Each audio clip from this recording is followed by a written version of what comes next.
알파벳이 AI 인프라 투자를 위해서 수십조 원에 달하는 대규모 채권 발행에 나섭니다. 특히 무담보 선순위 채권 발행 계획을 발표한 것과 함께 100년 만기 채권도 발행할 계획이다. 이런 보도가 나왔죠. 네, 블룸버그 통신, 파이낸셜 타임스 등은 소식통을 인용해서 알파벳이 미국에서 200억 달러 규모의 달러화 채권 발행에 나설 계획이라면서 이는 당초 예상됐던 150억 달러보다 더 큰 규모라고 보도했습니다.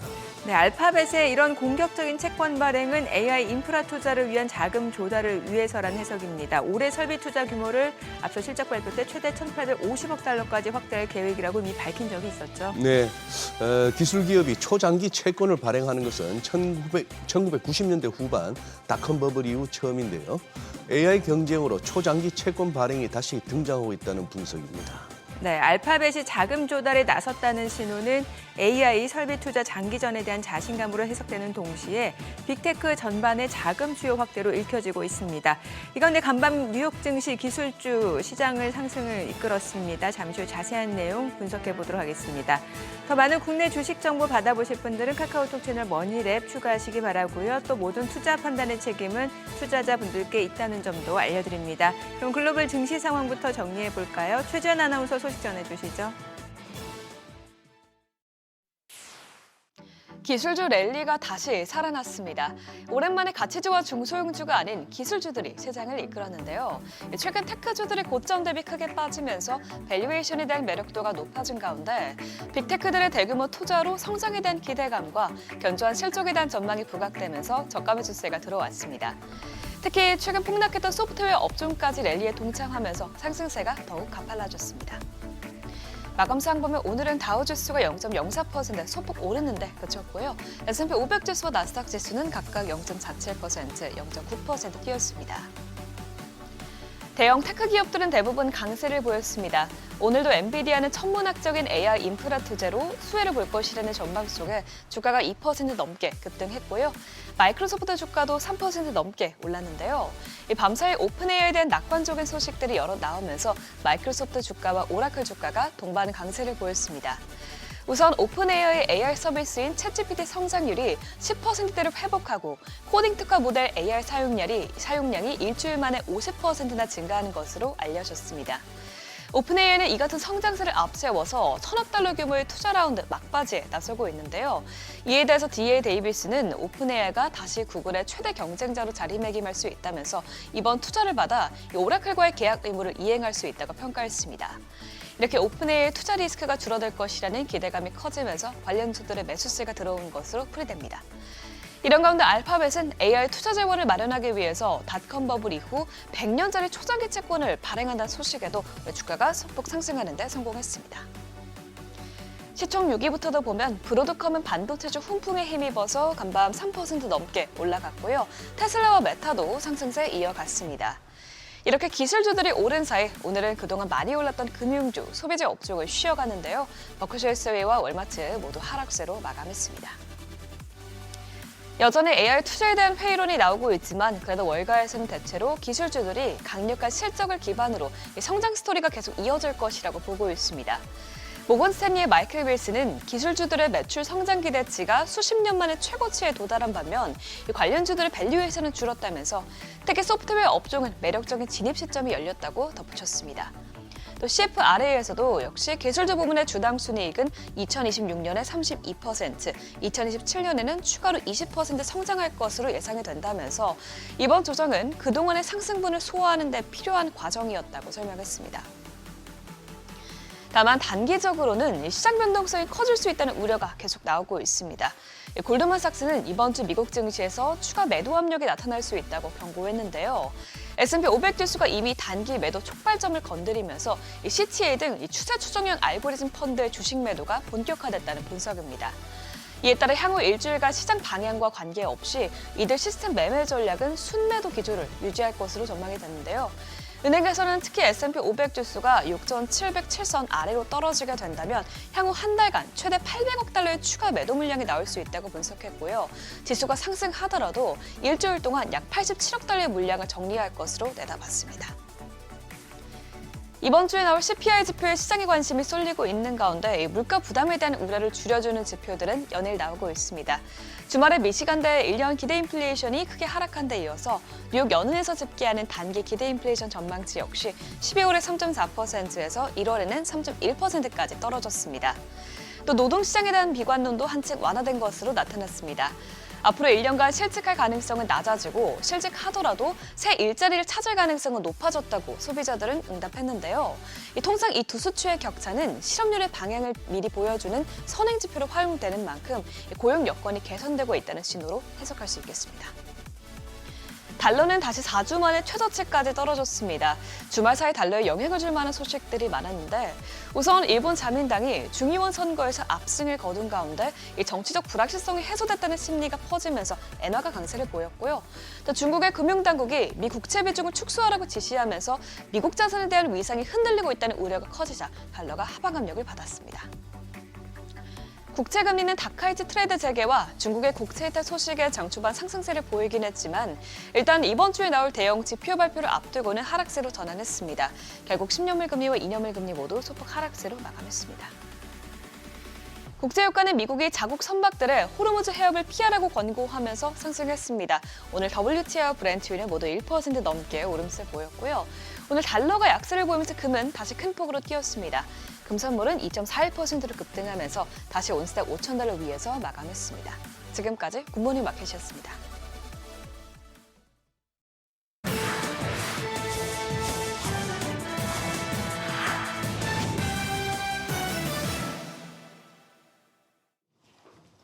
외신이 주목한 주요 이슈들 짚어보겠습니다. 머스크가 10년 안에 달 나라를 짓겠다고 직접 밝혔습니다. 올해로 예정됐던 화성 탐사 계획은 잠시 접어두고 달에 자체 성장 도시를 건설하는 프로젝트로 초점을 옮겼는데요. 말뿐인 허세가 아닙니다. 역대급 상장을 앞둔 스페이스X를 XA와 한 지붕 아래 두기로 하고 내년 3월까지 스타쉽을 달 표면에 착륙시키겠다는 목표를 세우는가 하면 우주 데이터 센터 건설을 위해 당국에 최대 100만 개 인공위성 발사를 허가해달라 요청하는 등 거대한 구상을 실현시키기 위해 자율주행과 로봇, 인공지능 그리고 우주로 이어지는 손에 쥔 카드들을 하나씩 꿰맞추고 있습니다. 여기에 나사의 새 수장이 된 인물이 머스크의 측근이자 스페이스X의 큰손 투자자라는 점에서도 달을 중심으로 한 새로운 산업 생태계를 구축하는 과정에서 머스크가 지대한 영향력을 발휘할 수 있을 것이란 분석도 나옵니다. 미국 최대 스포츠 이벤트죠. 프로풋볼 결승전 슈퍼볼 광고판에 빅테크들이 접수했습니다.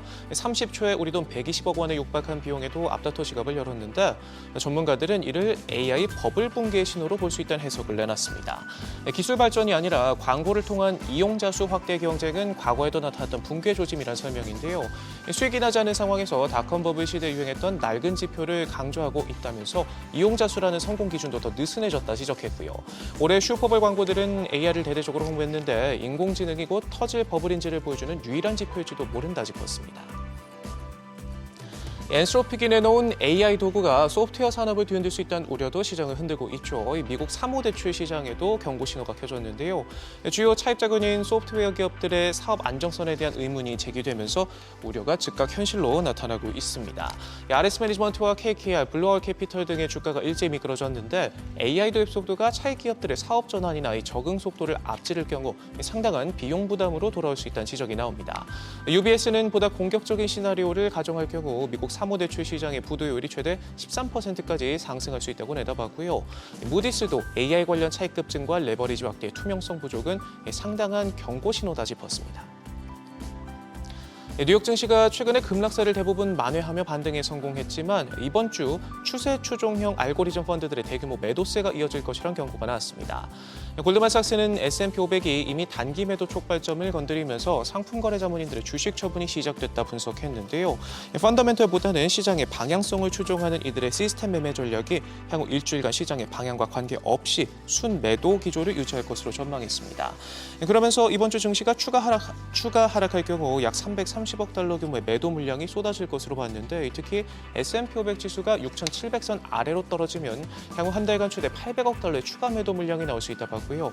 변동성 지표를 종합한 골드만삭스의 패닉 지수도 최근 극도의 공포 수준에 근접할 만큼 투자자들의 심리적 압박도 극에 달한 상태인데다 보통 2월은 역사적으로도 1월의 강력한 자금리 효과가 사라지면서 이 장세가 불안정해지는 시기란 점도 증시의 부담 요인으로 꼽히고 있습니다.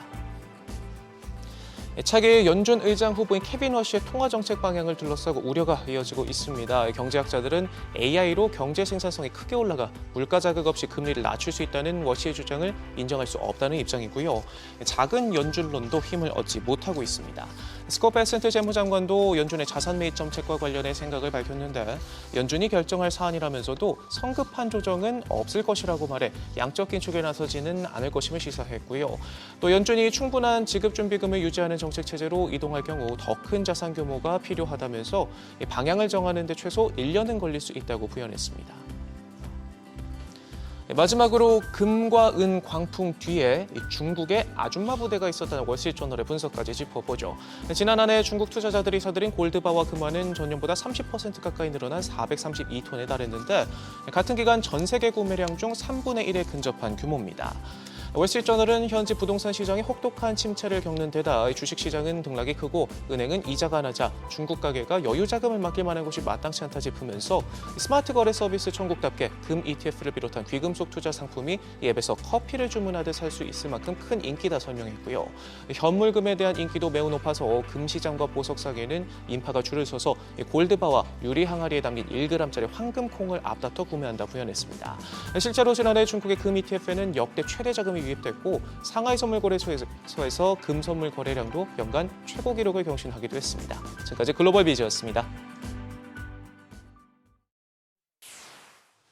어제장에서 이슈가 있었던 업종 살펴보는 기업 이슈 시간입니다. 주말 사이 뉴욕 증시가 반도체주 상승에 힘입어 반등하면서 어제 국내 반도체 대표 종목들도 기지개를 폈습니다. 지난주 젠슨왕 엔비디아 CEO의 AI 인프라 투자는 정당하고 지속 가능하다는 발언도 반도체 투자 심리에 영향을 미쳤는데요. 주요 빅테크들이 올해 AI 인프라 구축을 위한 자본 지출을 예상보다 늘리면서 AI 칩 업체들의 수혜로 그대로 이어질 것이란 기대가 함께 커지고 있습니다. 어제 IT 투톱을 필두로 올랐던 HBM 고대역폭 메모리 관련주들 대표적으로 살펴보겠습니다. IMT가 상한가, 레이저셀도 상한가로 마무리가 되는 모습이었고요. DI도 25%대 급등, 유니테스트도 22%대 오르는 등 HBM 관련주들도 흐름이 좋은 하루였습니다. 자사주 소각을 골자로 한 3차 상법 개정안 기대감이 커지면서 지주사주들의 강세가 보였습니다. 더불어민주당은 2월 임시국회에서 3차 상법 개정안을 처리하겠다는 입장을 밝혔는데요. 이 경우 기업들이 보유하고 있는 자사주를 주주환원을 위해 소각하거나 배당재원으로 활용하는 등 주주환원 압력이 커질 수 있다는 시장의 분석입니다. 오는 13일 민주당은 국회 법제사법위원회에서 3차 상법 개정안 관련 공청회를 열어 전문가들과 관계기관의 의견을 수렴, 검토한다는 방침입니다. 어제 올랐던 지주사들 전반적으로 살펴보도록 하겠습니다. SK하이닉스 상승에 힘입어 SK스퀘어도 9.5%대 급등, 삼성물산도 7.9%대 강세 보였고요. 이어서 두산도 6.88%, CJ까지 1.9%대 오름세 보였습니다. 일론 머스크 CEO의 우주기업 스페이스X가 올해 상장을 앞두고 관련주들에 대한 기대감도 점차 커지고 있습니다.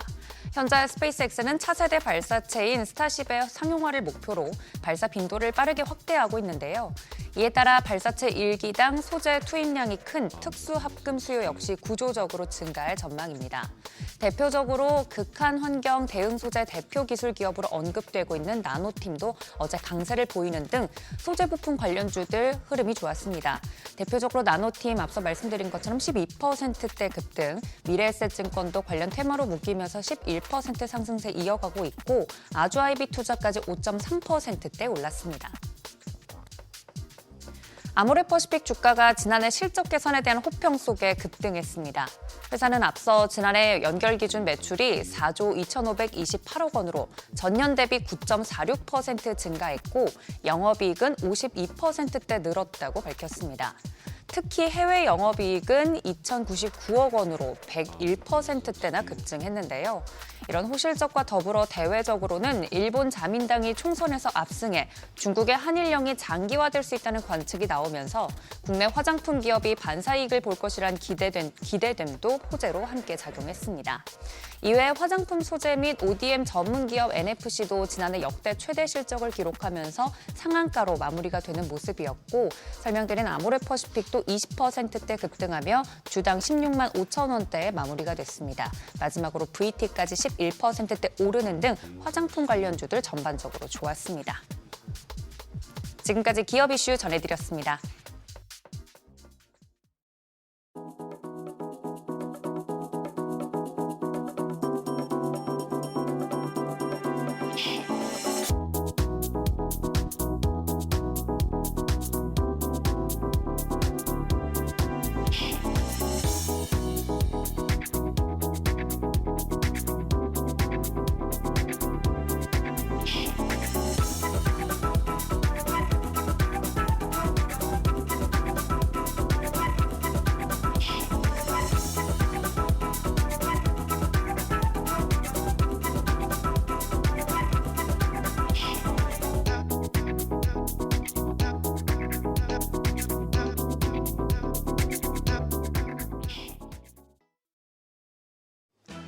제대로 된 반등이 나왔습니다. 젠슨항 엔비디아 CEO의 인터뷰가 국내 증시에 구원의 손길을 내밀었죠.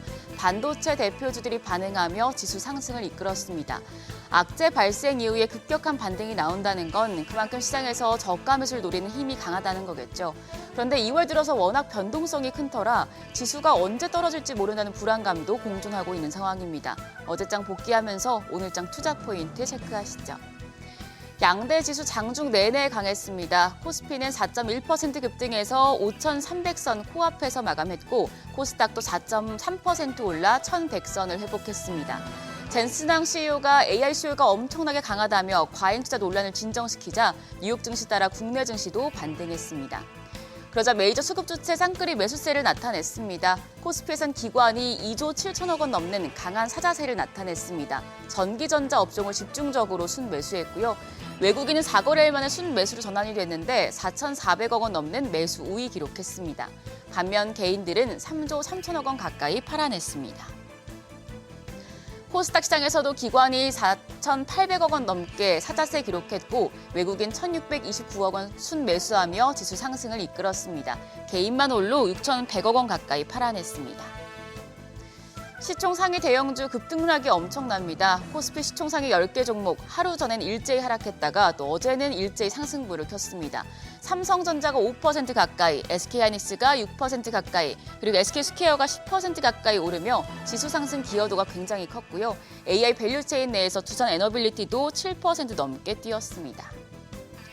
코스닥 시총 상위단에서도 20위권까지 모두 상승했습니다. 어제는 제약바이오 쪽이 강했는데요. 알테오젠이 7% 가까이 오르면서 시총 2위 자리가 바뀌었고요. 삼천당 제약이 이틀 연속 상승하면서 시총 5위에 자리했습니다. 환율은 나흘 만에 하락했습니다. 정기장 마감 시간 달러 기준 9원 20전 내린 1,460원 30전에 거래를 마쳤습니다. 이후 야간 거래에서는 낙폭을 조금 더 키웠습니다. 중국이 자국 금융기관들의 미 국채 보유량을 축소할 것을 권고했다는 외신 보도가 전해진 가운데 미국 고용지표에 대한 우려가 겹치며 달러가 약세를 보인 영향입니다. 여기 환율은 오늘 새벽 6시 기준 1,458원 40전을 기록했습니다. 오늘 환율 하락 출발할 것으로 예상됩니다. 시장이 급반등했고 이제 5,300선 회복도 눈앞에 두고 있지만 뭔가 불안한 마음이 한켠에 남아있는 것 같습니다. 증권가에서도 마찬가지인데요. KB증권과 하나증권에서 시장이 조정을 받을 수 있는 의심 시그널들을 눈여겨봐야 한다고 조언했습니다. 우선 KB증권은 현재 코스피가 50일 이격도와 개인 누적 순매수 차트를 봤을 때 과열권에 진입했다고 판단했습니다. 최근처럼 급등락이 반복되는 것도 이 과열권 진입의 대표적인 현상인데요. KB증권은 조정장은 단순한 과열이 아니라 하락 신호가 필요한데 오히려 지금처럼 빅테크의 공격적인 카펙스 확대가 금리 인하 기대와 충돌하면 시장에 의심이 생길 수 있다고 밝혔습니다. 그러면서 연준이 경제 부진을 이유로 금리 인하를 준비하고 있는데 규모로 봤을 때 경기가 과열처럼 보인다면 조정을 받을 수 있다며 봄부터는 리스크 모니터링을 강화하겠다고 밝혔습니다. 하나증권은 결국의 변수는 유동성이라고 밝혔습니다.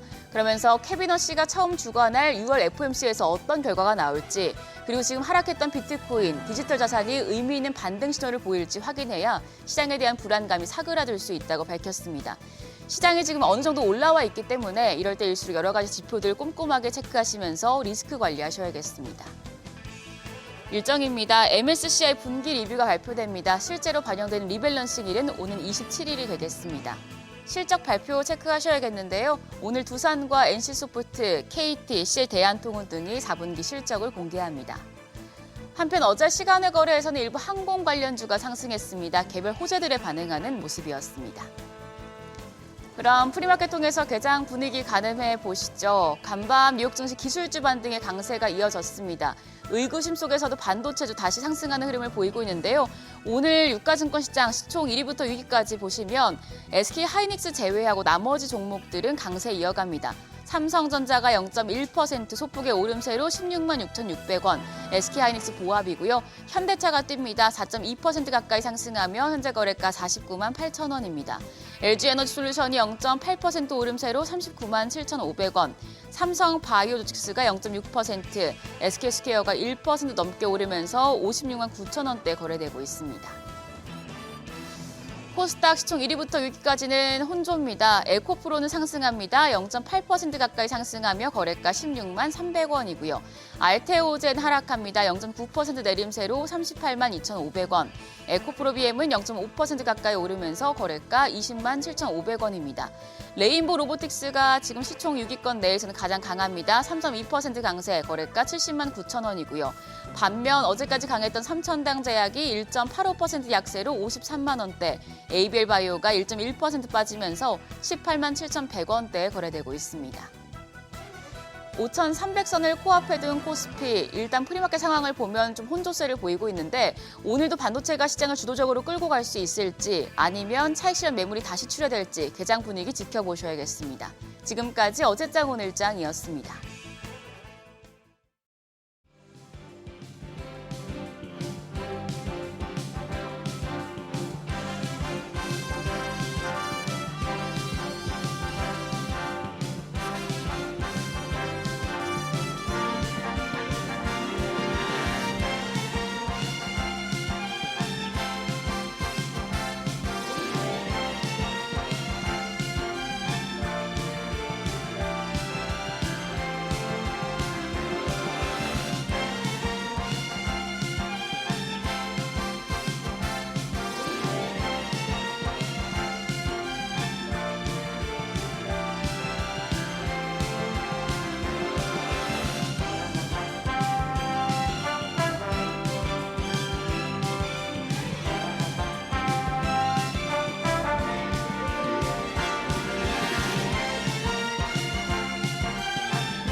현재 시각 8시 24분 향해 갑니다. 저희 방송 외에도 다양한 주식 정보 원하시는 분들은 카카오톡 채널에서 먼일에 검색하셔서 친구 추가하시면 됩니다. 왜? 네. 아니, 제가 멘트를 하는 동시에 소장님이 콩물을 맛있게 드셔서 제가 그래요? 깜짝 놀랐어요. 죄송합니다. 예. 아직도 이래요. 예, 아직도 아마추어예요. 네, 죄송합니다. 타이밍이 공교롭게 딱 맞아 떨어졌어요. 그 알파벳 네. 대규모 채권 발행 소식이 지금 뭐 블룸버그라든지 여러 가지 그 소식통을 인용해서 나오고 있는 상황인데 여기에 이제 또 100년 만기 채권 발행 계획이라고 하니까 이건 물론 달러화 채권은 아니고 이제 뭐 파운드라든지 아니면 스위스 프랑 쪽으로 그러니까 뭔가 영국의 그런 대규모 기금이라든지 아니면 보험사를 상대로 100년 만기 채권 발행한다라는 건데 네. 그만큼 AI 인프라 투자 확대하겠다. 또 그만큼 우리는 100년 뒤에도 갚을 수 있을 만큼 탄탄한 기업이다 이런 얘기도 되고요. 예, 그러니까 뭐 구글이 100년 후에 있겠죠. 100년 후에 있을 거고 뭐 그 투자해서 이제 종이 쪼가리 받고 종이 쪼가리. 이자 받아 먹을 그쪽도 뭐 100년까지 들고 간다는 생각으로 하는 건 아닐 거고. 근데 원래 영국 보험이나 이런 연기금 쪽에서는 좀 장기 쪽을 좋아하니까. 그리고 근데 그 예. 현금들 있지 않나? 왜 남의 돈 빌려서 하려고 그러지? 남의 돈이요? 아니 그래도 뭔가 예. 그렇지, 그래요. 네. 예. 이게 100년 만기 채권이 보니까 96년 IBM 그리고 네. 97년 모토로라 아하. 그리고 처음이에요. 그렇다고 하더라고요. 네. 그러네.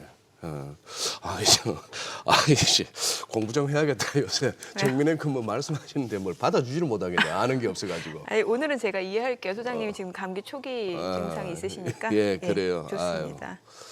어제 공도 너무 안 맞고 해서 힘듭니다 지금.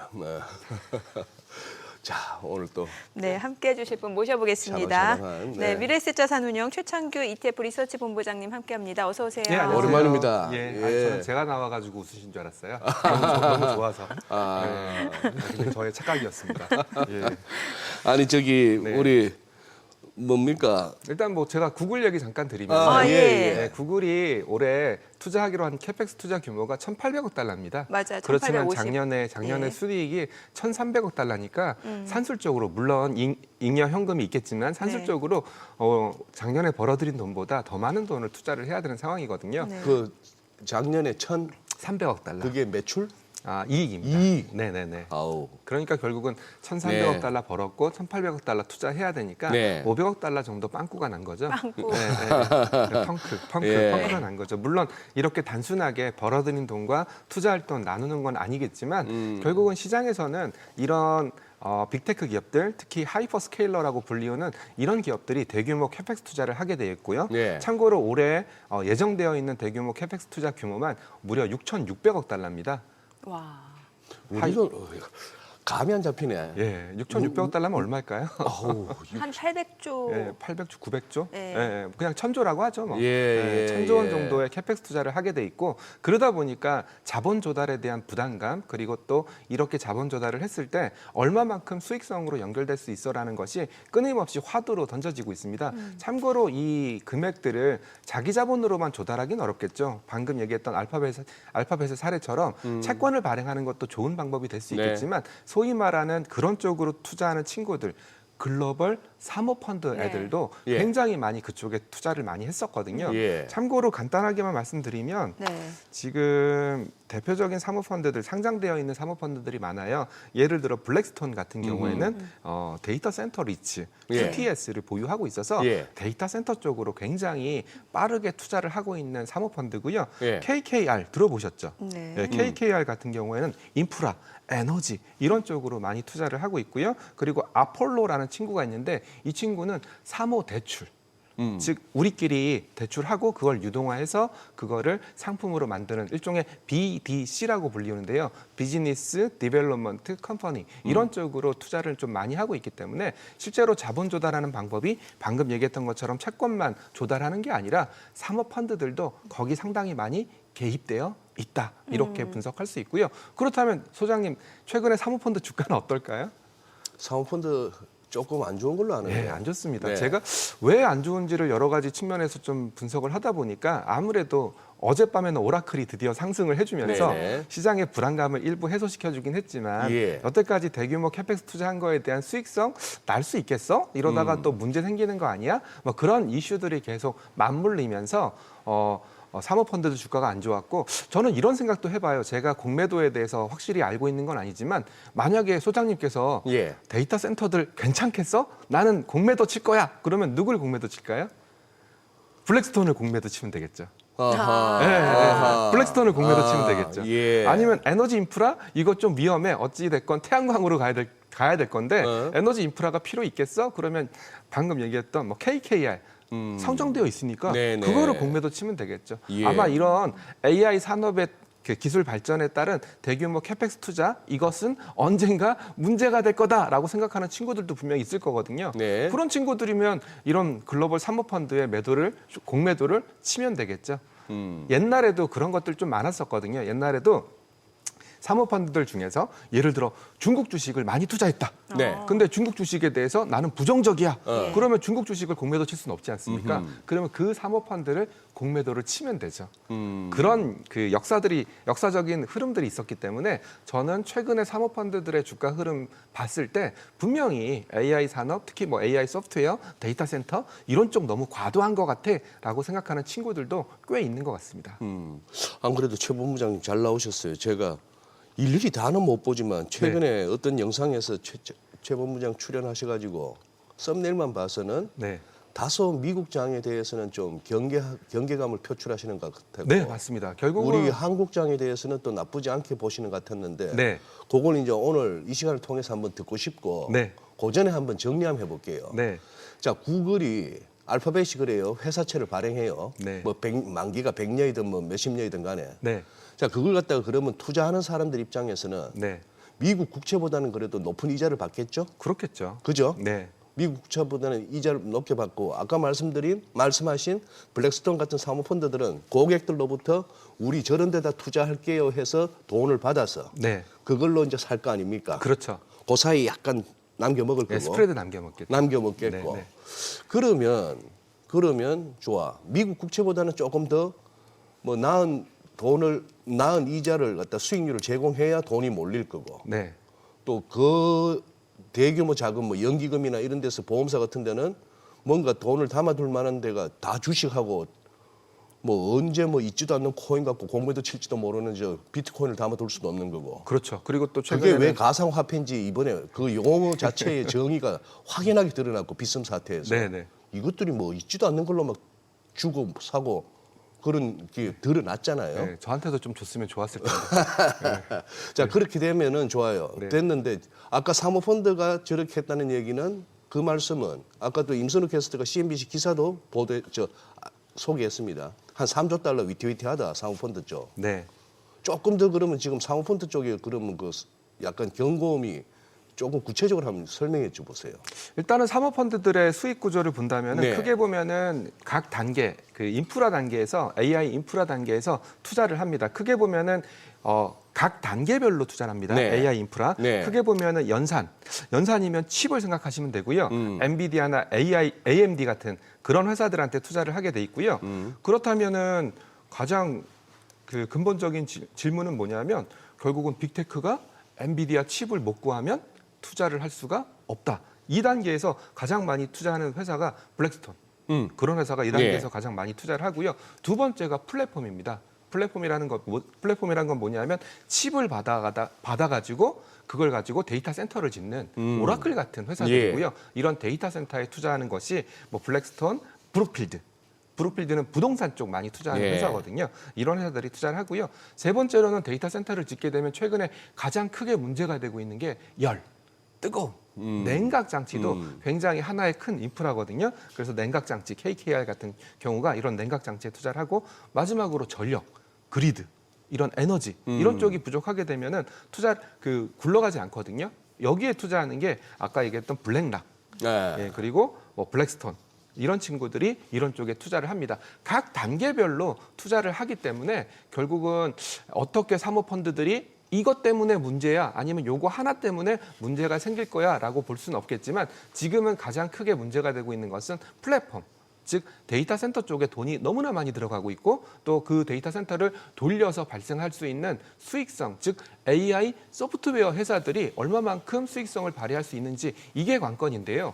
실제로 최근에 미국 시장이 안 좋았던 이유 중에 하나가 뭐냐면 오픈 AI 때문이었습니다. 예, 예. 오픈 AI가 아시겠지만 작년도 그렇고 굉장히 지분 투자라든지 투자를 많이 받았지 않습니까? 많이 받았죠. 그리고 마이크로소프트의 노출도도 많은 데다가 최근에 또 아마존도 노출도가 굉장히 높거든요. 근데 생각보다 오픈 AI의 챗 GPT라든지 이런 거에 사용자 증가 속도 이런 것들이 굉장히 가파르게 늘어나지 않았었어요. 그러면서 시장에서는 거봐 오픈 AI도 언젠가 문제가 생길 수 있어라고 의구심을 가지면서 방금 얘기했던 사모펀드들 주가들도 안 좋았었는데 다행히 어제 새벽에 오픈 AI CEO가 나와서 우리 괜찮아, 우리 많이 늘고 있고 또 클로드의 코워크 같은 서비스를 오픈 AI도 만들었거든요.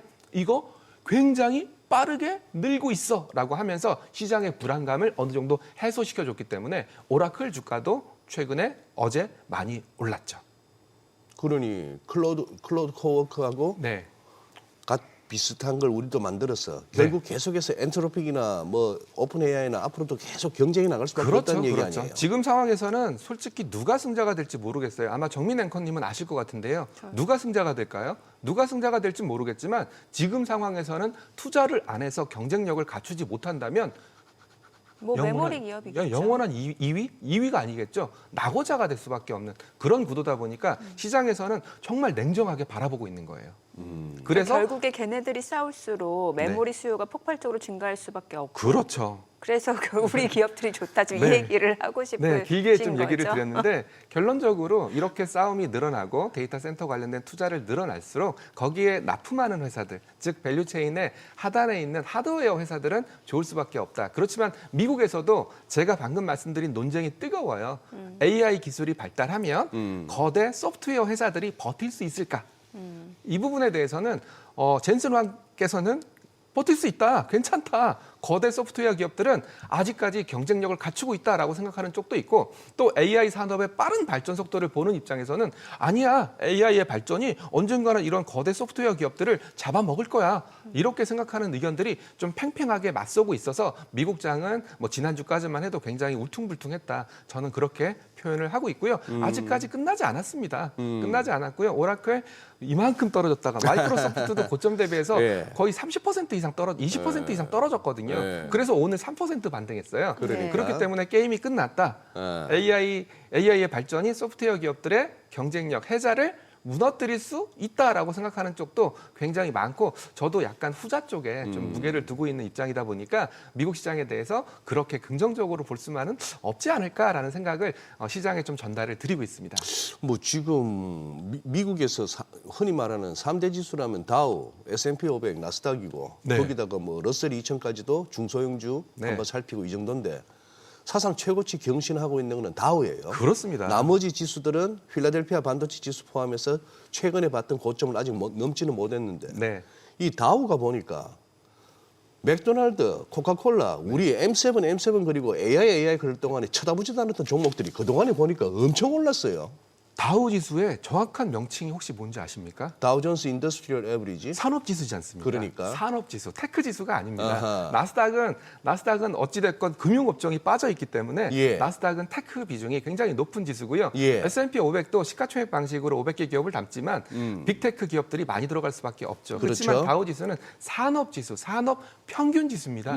그렇기 때문에 다양한 산업들이 아우러져 들어갔고 네. 가격 가중 방식, 즉 주가를 가중해서 계산하는 방식이다 보니까 네. S&P 500이나 나스닥 100보다 성격이 굉장히 많이 다릅니다. 제가 네. 강조드리는 건 뭐냐면 우리가 쳐다보지 않았던 산업들도 지금 굉장히 많이 올랐다. 네.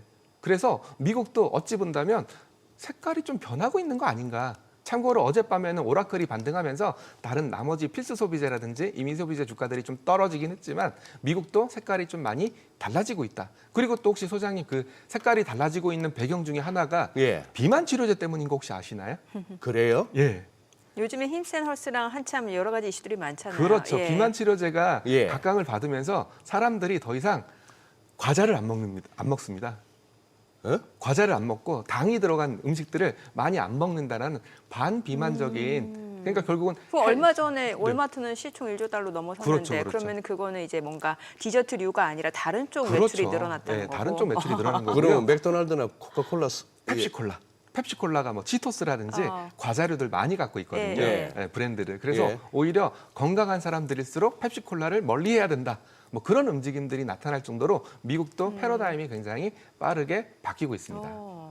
그리고 왜 실컷 먹고 비만약 먹으면 되지. 비만약 안 먹고 비만약을 먹게 되면은요. 비만약을 안 먹기 위해서 아니요, 비만약을 먹게 되면은요. 네. 소장님 안 맞아 보셨나요? 소장님은 예. 그 필요는 없으시죠? 아, 예, 필요 없으신가요? 네. 그런 걸 먹게 되면 음식물을 굉장히 꺼려합니다. 아 그게 네, 음식을 꺼려하게 비만약을 되고 복용하면 네, 식욕이 떨어지고 전반적으로 사람들이 약간 좀 다운되다 보니까 뭐 과자 바사삭 소리에도 아유 듣기 싫어 그래요? 이런 움직임들이 나타나고 있어서 인생의 큰 낙이 사라지네. 그렇죠. 그렇지만 건강해지면 오래 살 수 있으니까 오래 살 수 있으니까 그래서 투자를 더 열심히 하는 것 같습니다. 그래요.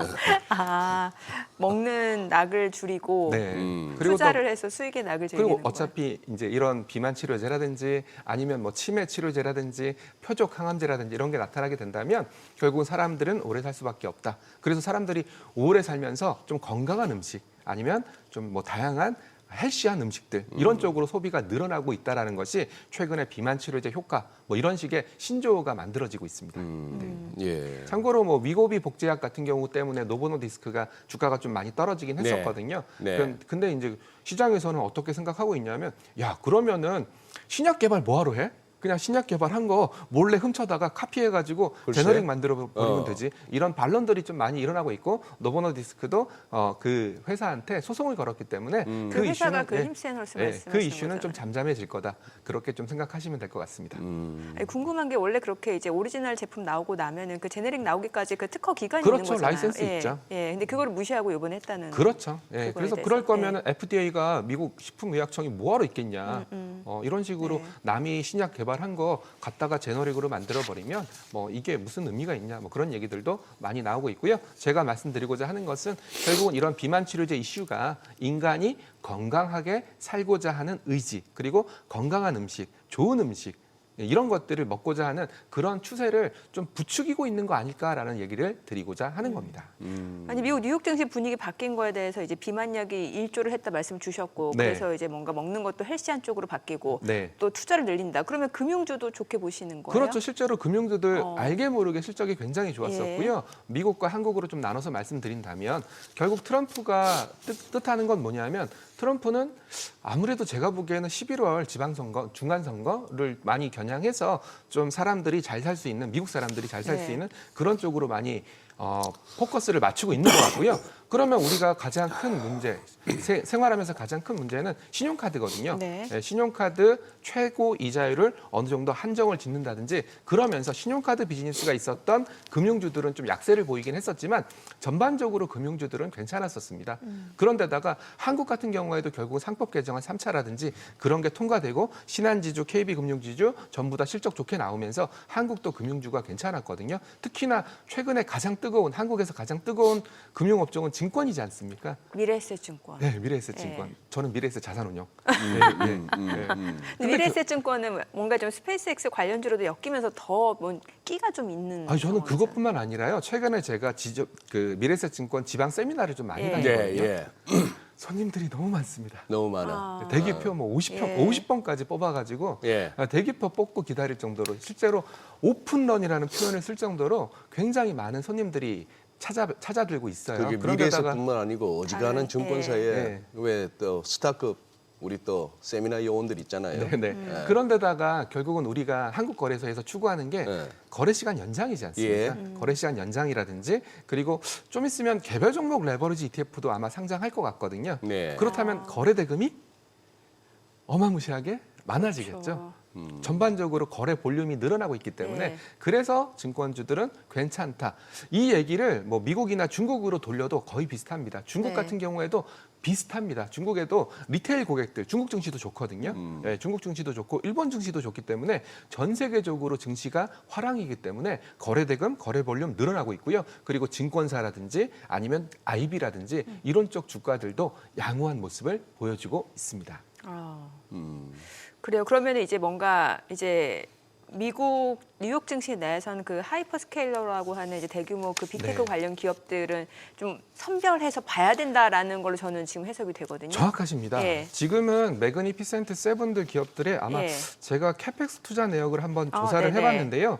2026년 아까 구글은 제가 잠깐 말씀을 드렸습니다. 알파벳 같은 경우에는 1,800억 달러를 올해 투자한다고 하고요. 네. 아마존 같은 경우에는 2천억 달러를 투자한답니다. 맞아요. 네. 예, 그리고 메타 같은 경우에도 1,150억 달러에서 1,350억 달러. 그리고 마이크로소프트도 분기별로 300억에서 400억 달러 투자하겠다고 했으니까 곱하기 4하면 1,200억 달러. 네. 전부 다 합치면 거의 6,600억 달러 정도의 그래서. 투자를 예정하고 있고요. 근데 거꾸로 아이러니하게도 애플 같은 경우에는 투자 계획이 그렇게 뚜렷하지 않습니다. 애플 같은 경우에는 빅테크 기업들 중에서 AI를 제일 못한다라고 뭔가 가치주 느낌이 있어요. 예, 못한다라고 하고 있는 회사다 보니까 AI 투자 관련해서 투자 계획이 없습니다. 그랬더니 아이러니하게도 애플 주가가 좋습니다.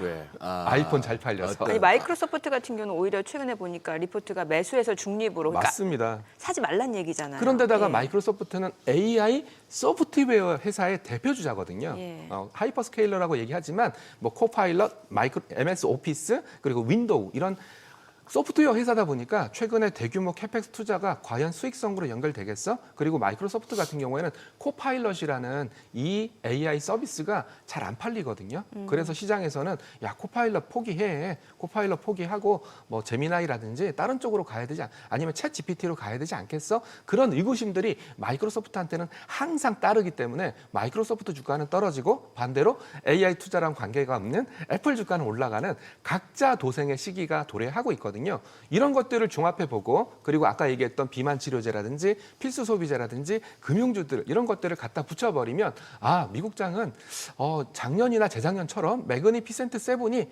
닥치고 공격 고 이런 시장은 아니겠구나라는 생각이 자꾸 드는 게 사실입니다. 그래요. 미국은 비만 치료제, 필수 소비재, 금융제 이 정도 압축을 해보고 실제로 아마 예. 이 방송을 보시는 시청자분들 중에서 ETF를 투자하시는 분들이라면 슈드, SCHD, 슈드 ETF를 네네. 아마 기억하실 텐데요. 슈드 ETF는 미국의 배당 성장하는 기업들로 묶어놓은 겁니다. 예. 배당 성장이라는 건 뭐냐면 작년에 1달러 배당 줬으면 올해 1.1달러, 내년에 1.2달러 이렇게 계속 배당금을 늘려가는 기업, 최소 20년 이상 배당을 한 기업으로 묶여져 있는 그런 ETF인데요. 최근에 주가가 굉장히 좋습니다. 슈드. 예, 슈드. 깜짝 놀라실 텐데요. 아마 보통 한국에 상장되어 있는 ETF로는 미국 배당 다우존스라는 이름을 쓰고 있거든요. 네. 여기서도 다우존스 이름을 쓰고 있지 않습니까? 이 ETF도 주가가 굉장히 좋은데요. 오히려 아마 깜짝 놀라실 겁니다. 최근에 S&P 500보다 주가 상승률이 훨씬 더 높거든요. 이런 걸 봤을 때에는 미국도 마찬가지고 한국도 마찬가지고 약간 꾸준하게 배당을 주면서 주주들과 소통하면서 그리고 배당을 늘릴 수 있다는 것은 그 기업의 성장률, 그 기업의 내공, 펀더멘탈이 계속 증가하고 있다는 얘기거든요. 예, 그런 기업들이 최근에는 곽강을 받고 있기 때문에 저 역시 미국 성장주, 미국 기술주 일변도 이렇게 가는 게 맞을까라는 의구심이 좀 들 정도입니다. 그래서 우리 지금 서학개미들이 얼마나 많이들 들고 계신데 미국 기술주. 네. 뭔 또 이렇게 밉상이 되려고 이런 말씀을 막 던지셔. 아니 뭐 안 된다는 얘기는 아니지만 지금은 전부 다 같이 가는 장은 아니다라는 말씀을 계속 드리는 거죠. 그러니까 뭐 가격 조정보다는 조금 쉬어갈 수 있는 기간 조정 정도는 예상을 해야 된다. 이 정도 이해하면 되는 거예요. 그렇죠, 뭐 엔비디아나 그랬다가 또 팔란티어테크 이제 이런 뭐 종목. 구글 알파벳처럼 채권 발행했는데 인기가 너무 좋아. 오라클처럼 우리 괜찮아. 우리 또 1,000억 달러 투자 조달할 수 있어. 이래버리면 또 시장에서는 살아났네, 괜찮네 이렇게 또 생각을 하고 있는 거고요. 그래서 다시 원점으로 되돌아가서 결국은 이렇게 IT, 특히 AI 산업을 바라볼 때 아직까지 AI 하드웨어, 뭐 엔비디아를 네. 축으로 한 아니면 삼성전자나 하이닉스를 축으로 한 TSMC를 축으로 한 AI 하드웨어가 역시 수익성 측면에서는 가장 자유롭다. 이런 말씀들을 반복적으로 드리고 있습니다. 그래서 이걸 좀 한국 시장까지 예. 갖고 온다면 한국 시장은 그렇게 나쁠 게 없지 않나. 예, 지금 화면 보시면 애플 주가 잠깐 나와 있거든요. 네. 예, 뭐 어제는 좀 떨어지긴 했지만 최근에 애플 주가는 괜찮았었습니다. 네. 예, 이런 거 봤을 때는 미국 매그니피센트 세븐들 종목들도 약간 종목마다 다른 이벤트로 인해서 차별화되는 주가 흐름 이런 것들이 연출될 거고 그 와중에 밸류체인의 뭐 밑단에 있는 한국 IT 반도체 그리고 한국 메모리, 한국 반도체 소부장들은 좀 괜찮다, 수혜를 받을 수 있다 이런 생각들을 계속 들게 하고 있습니다. 네. 지금 어차피 우리 최창희 본부장께서 ETF 쪽으로 하고 계시니까 우리 국내 지금 금 쪽이나 은 네. ETF 규모가 뭐 전체적으로 시장 전체적으로 어느 정도 돼요? 일단은 금 같은 경우에는 금 선물과 금 현물로 나누고요. 예. 금 선물은 보통 국제금을 추정하고요. 네네. 금 현물은 한국 금을 추정합니다. 한국의 금. 예. 근데 한국 금만 말씀드리면 한투 운용에서 운용하고 있는 한국 금 ETF는 사이즈가 5조가 넘습니다. 와. 예. 5조가 넘습니다. 5조가 넘어요? 예. 우리 국내 금이 그리고 저희 타이거 KRX 금현물 ETF도 예. 거의 2조 가까이 되고 있습니다. 그래요? 그러니까 금 가격이 오늘도 5,000불을 넘었거든요. 네. 네. 5,000불을 넘었는데 금 같은 경우에는 이렇게 ETF발 구조적인 수요가 꽤 꾸준히 들어오고 있습니다. 즉 금의 공급은 한정적이지 않습니까? 네. 그렇죠. 그런 상황에서 ETF발 금 현물 수요가 계속 들어오게 되고요. 개인 투자분들이 그 금을 사게 된다면 그 ETF는 그 금을 실제로 보관을 하고 있어야 되거든요. 아니 이것도 높아지면서 네. 이번에 빗썸 사태 겪고 나서 보니까 네. 좋아요. 네. A 자산운용에 네. 금현물 ETF에 고객 돈 5조가 몰렸어요. 네. 그러면은 그 5조치만큼의 금현물을 실제로 사죠. 네, 삽니다. 사서 어디다 보관해요? 예탁원에 보관합니다. 예탁원에. 네. 그렇기 때문에 5조치 금 있는 거 확실하죠? 네, 확실합니다. 비트코인하고 다르죠? 아유, 전혀 다릅니다. 그러면 이제 해볼 만하다. 네, 그래서 우스갯소리로 저희들끼리 하는 얘기인데 여의도에 예탁원 건물이 있지 않습니까? 분명히 예탁원 건물 지하에 예. 금 창고가 있을 거다. 예. 그래서 여의도역에서 땅굴을 파가지고 예. 예탁원 건물 지하까지 한번 가보자. 그 다이아드 몇 편인가 그거 보면은 그 있어요. 뉴욕 맞아요. 연준 지하 창고에 한번 들어가. 네. 그런 영화 그래서 이제 있죠. 사람들이 금현물을 선호하는 이유가 여러 그거 가지. 혹시 저 옛날에 그 중국의 골드킹 사건처럼 네. 껍데기 도금은 금으로 두껍게 했는데 안에 보니까 뭐 구리, 니켈, 합금이더라 이런 건 아니죠. 진짜 아닙니다. 진짜 금 맞죠? 예, KRX 금현물이라고 불리우는 이유는 KRX 한국거래소가 그 금에 대한 금현물 트레이딩에 대한 개런티를 하기 때문에 KRX 금현물 ETF라고 부르는 건데 제가 드리고자 하는 말씀은 뭐냐면 결국 금이라는 재화, 은이라는 재화는 공급이 무한정 공급될 수 있는 게 아니거든요. 네. 예, 그런 상황에서 이런 ETF발 현물 매수 수급이 계속 발생하고 있고요. 이거는 비단 한국만 그런 게 아닙니다. 글로벌 금 ETF도 이런 투자적인 수요가 굉장히 꾸준하게 들어오고 있거든요. 그러다 보니까 저는 구조적으로 수급상으로 본다면 수요는 많은데 공급이 제한되어 있는 그런 구조가 금에서 나타나고 있는 게 아닌가 그런 생각을 하고 있어서 일단 5,000불, 온스당 5,000불 이하에서는 금을 매수하는 게 좋다. 뭐 이런 생각들을 좀 했었고요. 은은 조금 다른데요. 은은 현물 ETF가 이제 한국에는 없습니다. 한국에는 은 현물 ETF가 없는 이유는 은은 금보다 가격이 쌌기 때문에 보관 비용이 너무 많이 들어갑니다. 즉 사이즈가 너무나 크기 때문에 네. 마치 은을 보관하려면 뭐 비유가 안 되겠지만 최소한 이 건물만한 보관 장소가 필요하거든요. 네, 그렇기 때문에 은은 아직까지 현물 ETF가 없고 은 선물로만 거래를 하고 있는데 최근에 변동성이 워낙 크다 보니까 은 선물 ETF에 개인 투자들이 굉장히 많이 사고 있습니다. 지금도 사고 있다고. 네, 지금도 사고 있습니다. 그런데다가 이번 급락에 별로 네. 데미지는 안 입었고요. 이번 급락을 오히려 매수 찬스로 봤다. 사용하는 투자자들이 많은 것 같고요. 실제로 트로이 온스당 125불까지 갔다가 70불 밑까지 떨어졌었거든요. 그랬더니 오히려 매수세가 더 강해지는 그런 아이러니한 현상들이 나타나고 있고요. 그리고 마지막으로 구리. 네. 최근에 AI 산업이 굉장히 발달하고 있는데 가장 큰 병목이 어디서 나타나냐?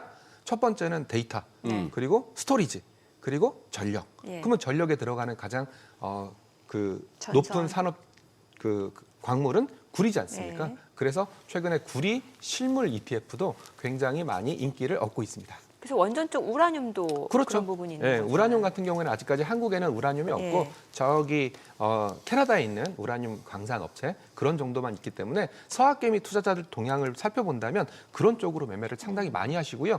은 같은 경우에는 티커가 SLV 실버거든요. 네. 그래서 실버 ETF도 아마 제가 주간 단위로 체크했을 때 서학개미들이 가장 많이 샀던 맞아요. ETF 상위에 꼽혔던 것 같아요. 그때 막 그 레버리지 청산 나왔을 때 뚝 맞아요, 떨어졌을 때 맞아요. 그 이후로 다시 탁 올라가더라고요. 네, 굉장히 예. 많이 사더라고요. 그래서 이런 걸 봤을 때는 저는 글쎄요, 금 같은 경우에는 뭐 구조적으로 매수 수요가 너무나 강하기 때문에 그렇게 크게 조정이 나타나진 않을 것 같다라는 생각을 어렴풋이 좀 하고 있습니다. 네. 자, 지금 시각 8시 53분 지나갑니다. 오늘 양시장 호가 상황 좀 체크해 보겠습니다. 먼저 코스피 예상 체결지수부터 확인해 볼게요. 오늘 코스피는 0.7% 상승 예상되고요. 5,336. 코스닥은 보합권 예상됩니다. 1,128이고요. 시가총액 상위 종목 예상가 보겠습니다. 오늘 삼성전자 지금 호가에서는 보합권 예상되고 있고 SK하이닉스 89만 4천 원으로 집계가 되네요. 오늘은 현대차가 3.9% 상승 예상됩니다. 지금 호가는 49만 8천 원. 삼성전자 우선주 11만 7천 원이고 LG 에너지솔루션 호가는 39만 6천 원. 삼성 바이오로직스 지금 보합권 출발 예상되고 있고요.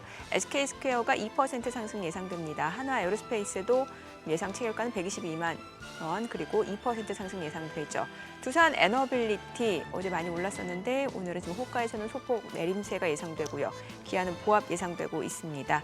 코스닥 시가총액 상위 종목 예상가도 보겠습니다.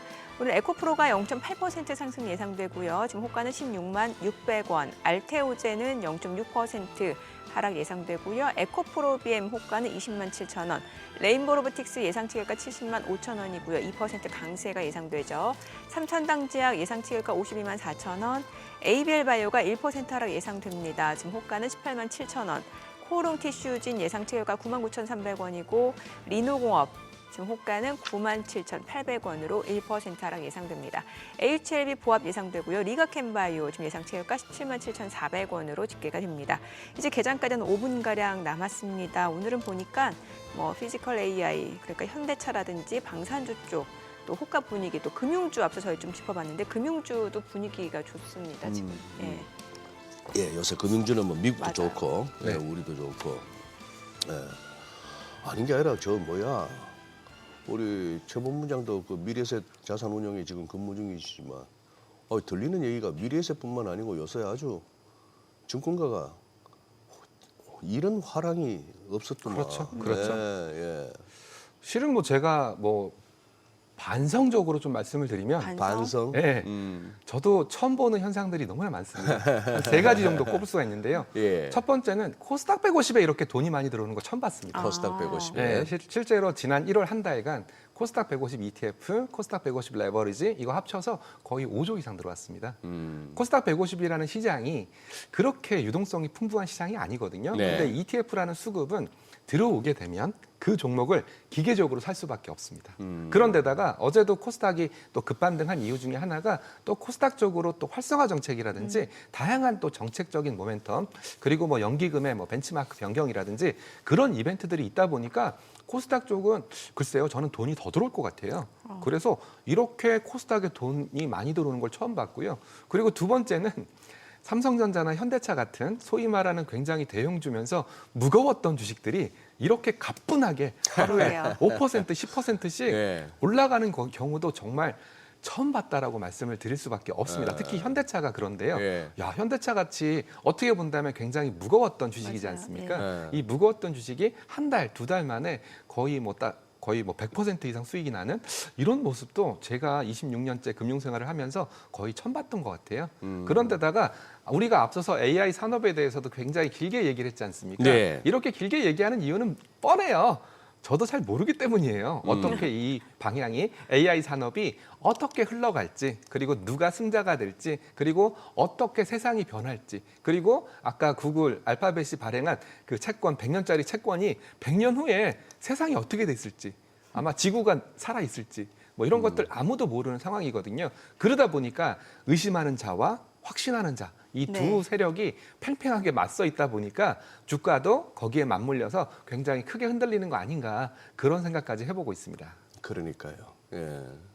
아니 코스닥 쪽에 그렇게 코스닥 150 돈이 많이 들어온다고 하면은 지금 어느 쪽? 사실 코스닥은 2차 전지하고 바이오 쪽 비중이 그리고 높잖아요. 휴머노이드. 예. 그래서 실제로 2차 전지 에코프로 BM 굉장히 주가 좋았고요. 예. 물론 그것을 돈이 들어왔기 때문에 좋았다라고 평가하기 좀 어려울 거예요. 아무래도 2차 전지가 워낙 많이 조정을 받았고 네. ESS 쪽 배터리 그리고 휴머노이드 쪽 배터리 그런 이슈가 붙으면서 올라갔고요.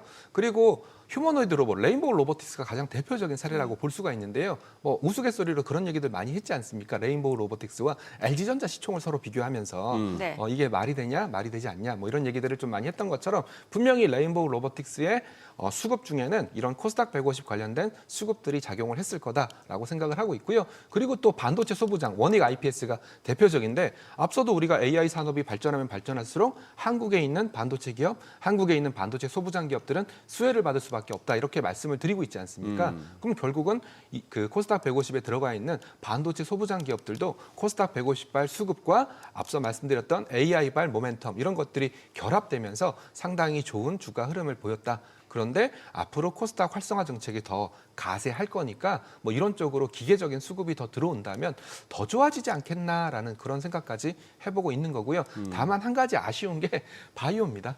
예, 바이오는 최근에 알테오잔이 바이오 대장주였지 않습니까? 맞아요. 뭐 기술 라이센스 아웃 관련된 뭐 로열티라든지 그런 이슈들이 있어서 최근에 바이오 종목들이 그나마 좀 코스닥 쪽에서는 좀 부진한 모습을 보여주고 있기 때문에 뭐 저희는 뭐 ETF를 만드는 입장이니까 뭐 코스닥 바이오도 뭐 언젠가는 뭐 다시 한번 뭐 원위치 찾지 않을까 뭐 그런 생각들까지도 해보고 있습니다. 지금 뭐 바이오 주식들의 부활을 기다리며 호시탐탐 그렇죠. 준비하고 있는 분이 바로 제 옆에 네, 그리고 앉아있네요. 그리고 저희도 아니요. 그리고 저희 호시탐탐. 그리고 저희도 뭐 바이오 쪽 ETF를 한번 만들어 볼까. 실제로 언론 보도가 나오긴 했는데 뭐 바이오 쪽 ETF를 한국 바이오 쪽 딴 거 ETF를 있나? ETF 만들고 그것도 손님 돈 들어서 그걸로 사면 또 가는 거지. 뭐. 근데 또 바이오 같은 경우에는 네. 이 개별 종목의 이슈가 너무 커요. 예를 들어서 어떤 기업이 대규모 라이센스 아웃 체결 이래버리면 또 급등했다가 네. 체결 무산 이래버리면 또 급락했던 개별 종목 이슈가 너무 크기 때문에 그 얘기 저희 개장하고 네. 조금 더 자세히 들어보도록 하겠습니다. 자, 오늘 국내 증시를 확인해보죠. 개장합니다.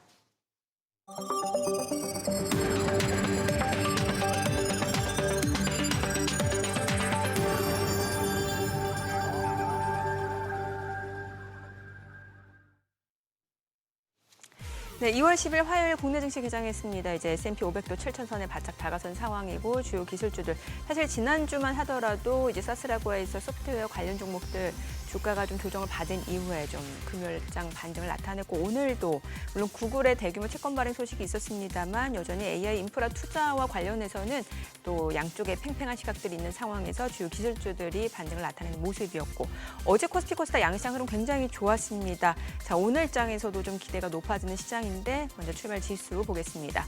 코스피가 5,350으로 0.98% 올라갑니다. 5,346, 코스닥도 0.4% 상승합니다. 1,132고요. 시가총액 상위 종목 시초가 보겠습니다. 삼성전자는 지금 16만 7,200원, 그리고 SK하이닉스가 89만 원, 현대차가 오늘 4% 올라갑니다. 49만 원, 50만 원까지 회복이 됩니다. 삼성전자 우선주 0.6% 상승하네요. 11만 5,900원. LG에너지솔루션도 상승합니다. 39만 7천 원. 그리고 삼성바이오로직스가 170만 9천 원으로 0.8% 상승 중이고요. SK스퀘어가 56만 6천 원. 한화 에어로스페이스가 오늘 3.6% 상승합니다. 123만 7천 원이고요. 기아도 2.9% 올라갑니다. 15만 7,900원. 두산 에너빌리티는 1.2% 떨어집니다. 9만 4,200원에 거래되고 있습니다. 코스닥 시가총액 상위 종목 시초가입니다. 오늘 에코프로가 1.2% 상승하면서 16만 1,300원이고요. 알테오젠도 38만 9천 원. 에코프로비엠도 올라갑니다. 20만 8,500원이고 레인보우 로보틱스가 71만 4천 원으로 4% 상승합니다. 삼천당제약은 2% 떨어지네요. 52만 9천 원. ABL바이오가 강보학권이죠. 지금 18만 9,100원. 그리고 코오롱티슈즈는 1.4% 상승합니다. 9만 9,300원이고 리노공업이 떨어지고요. HLB는 5만 2,800원으로 보합권. 그리고 미가캠바이오가 17만 9,100원으로 0.5% 올라갑니다. 오늘 시장에서 특징을 보여주고 있는 종목들 섹터 좀 보도록 하겠습니다. 오늘은 뭐니 해도 지금 이제 피지컬 AI, 휴머노이드 로봇 쪽인데 지금 나인테크가 13% 급등하는 모습이고요. SOS랩도 지금 8% 강세입니다. 그리고 현대 오토에버가 8% 올라갑니다. 45만 1,500원. 로보티즈 5% 올라갑니다. 29만 4천 원. T로보틱스도 5% 상승 중이고요. 나우로보틱스도 5% 상승합니다. 두산로보틱스도 10만 8,300원으로 4% 상승 중이고 뉴로메카 2.9% 올라가고요. 유진로봇도 지금 16% 급등합니다. 4만 3,900원 선 움직임 이어지고 있고요. KNR 시스템, 오린 PTS 다 올라갑니다. 오늘 로봇 관련주들 좋습니다. 자, 그리고 2차 전지도 오늘 흐름이 괜찮네요. 앞서 보셨다시피 에코프로 BM뿐만 아니라 삼성 SDI도 지금 39만 1,000원으로 2.7% 오름세고요. 메가터치, 애경케미칼 좀 소폭입니다만 상승세 이어지고 있는 모습이고요. 오늘 로봇주도 흐름 굉장히 좋아요. 자, 그리고 건설 쪽도 움직임이 좋습니다. 오늘 대우건설이 15% 급등 중이고요. GS건설도 1.7% 상승. 다만 이제 건설주 내에서는 지금 워낙 대우건설이 좀 상승을 하다 보니까 건설주 전반적으로 섹터가 상승하는 것으로 좀 착시 현상이 좀 있는 것으로 보여지고요. 자, 그리고 오늘 적층 세라믹 컨덴서 MLCC 쪽도 움직임이 괜찮습니다. 대주전자재료가 7% 상승 중이고 사무 컨덴서 그리고 코칩, 삼성전기, GIS 다 올라갑니다. 오늘 수급 상황 좀 체크를 해보도록 하겠습니다. 오늘 유가증권 시장에서는 외국인과 기관이 순매수 보여줍니다. 각각 1,519억 원, 315억 원 매수 우위고요. 개인은 1,771억 원 순매도입니다. 코스닥에서는 개인과 외국인 동반 매도 우위를 나타냅니다. 각각 148억 원, 41억 원 순매도고요. 기관은 190억 원 매수 우위를 보여주고 있습니다. 환율 체크하겠습니다. 달러 환율입니다. 오늘 1원 30전 하락하면서 1,459원에 개장이 됐습니다.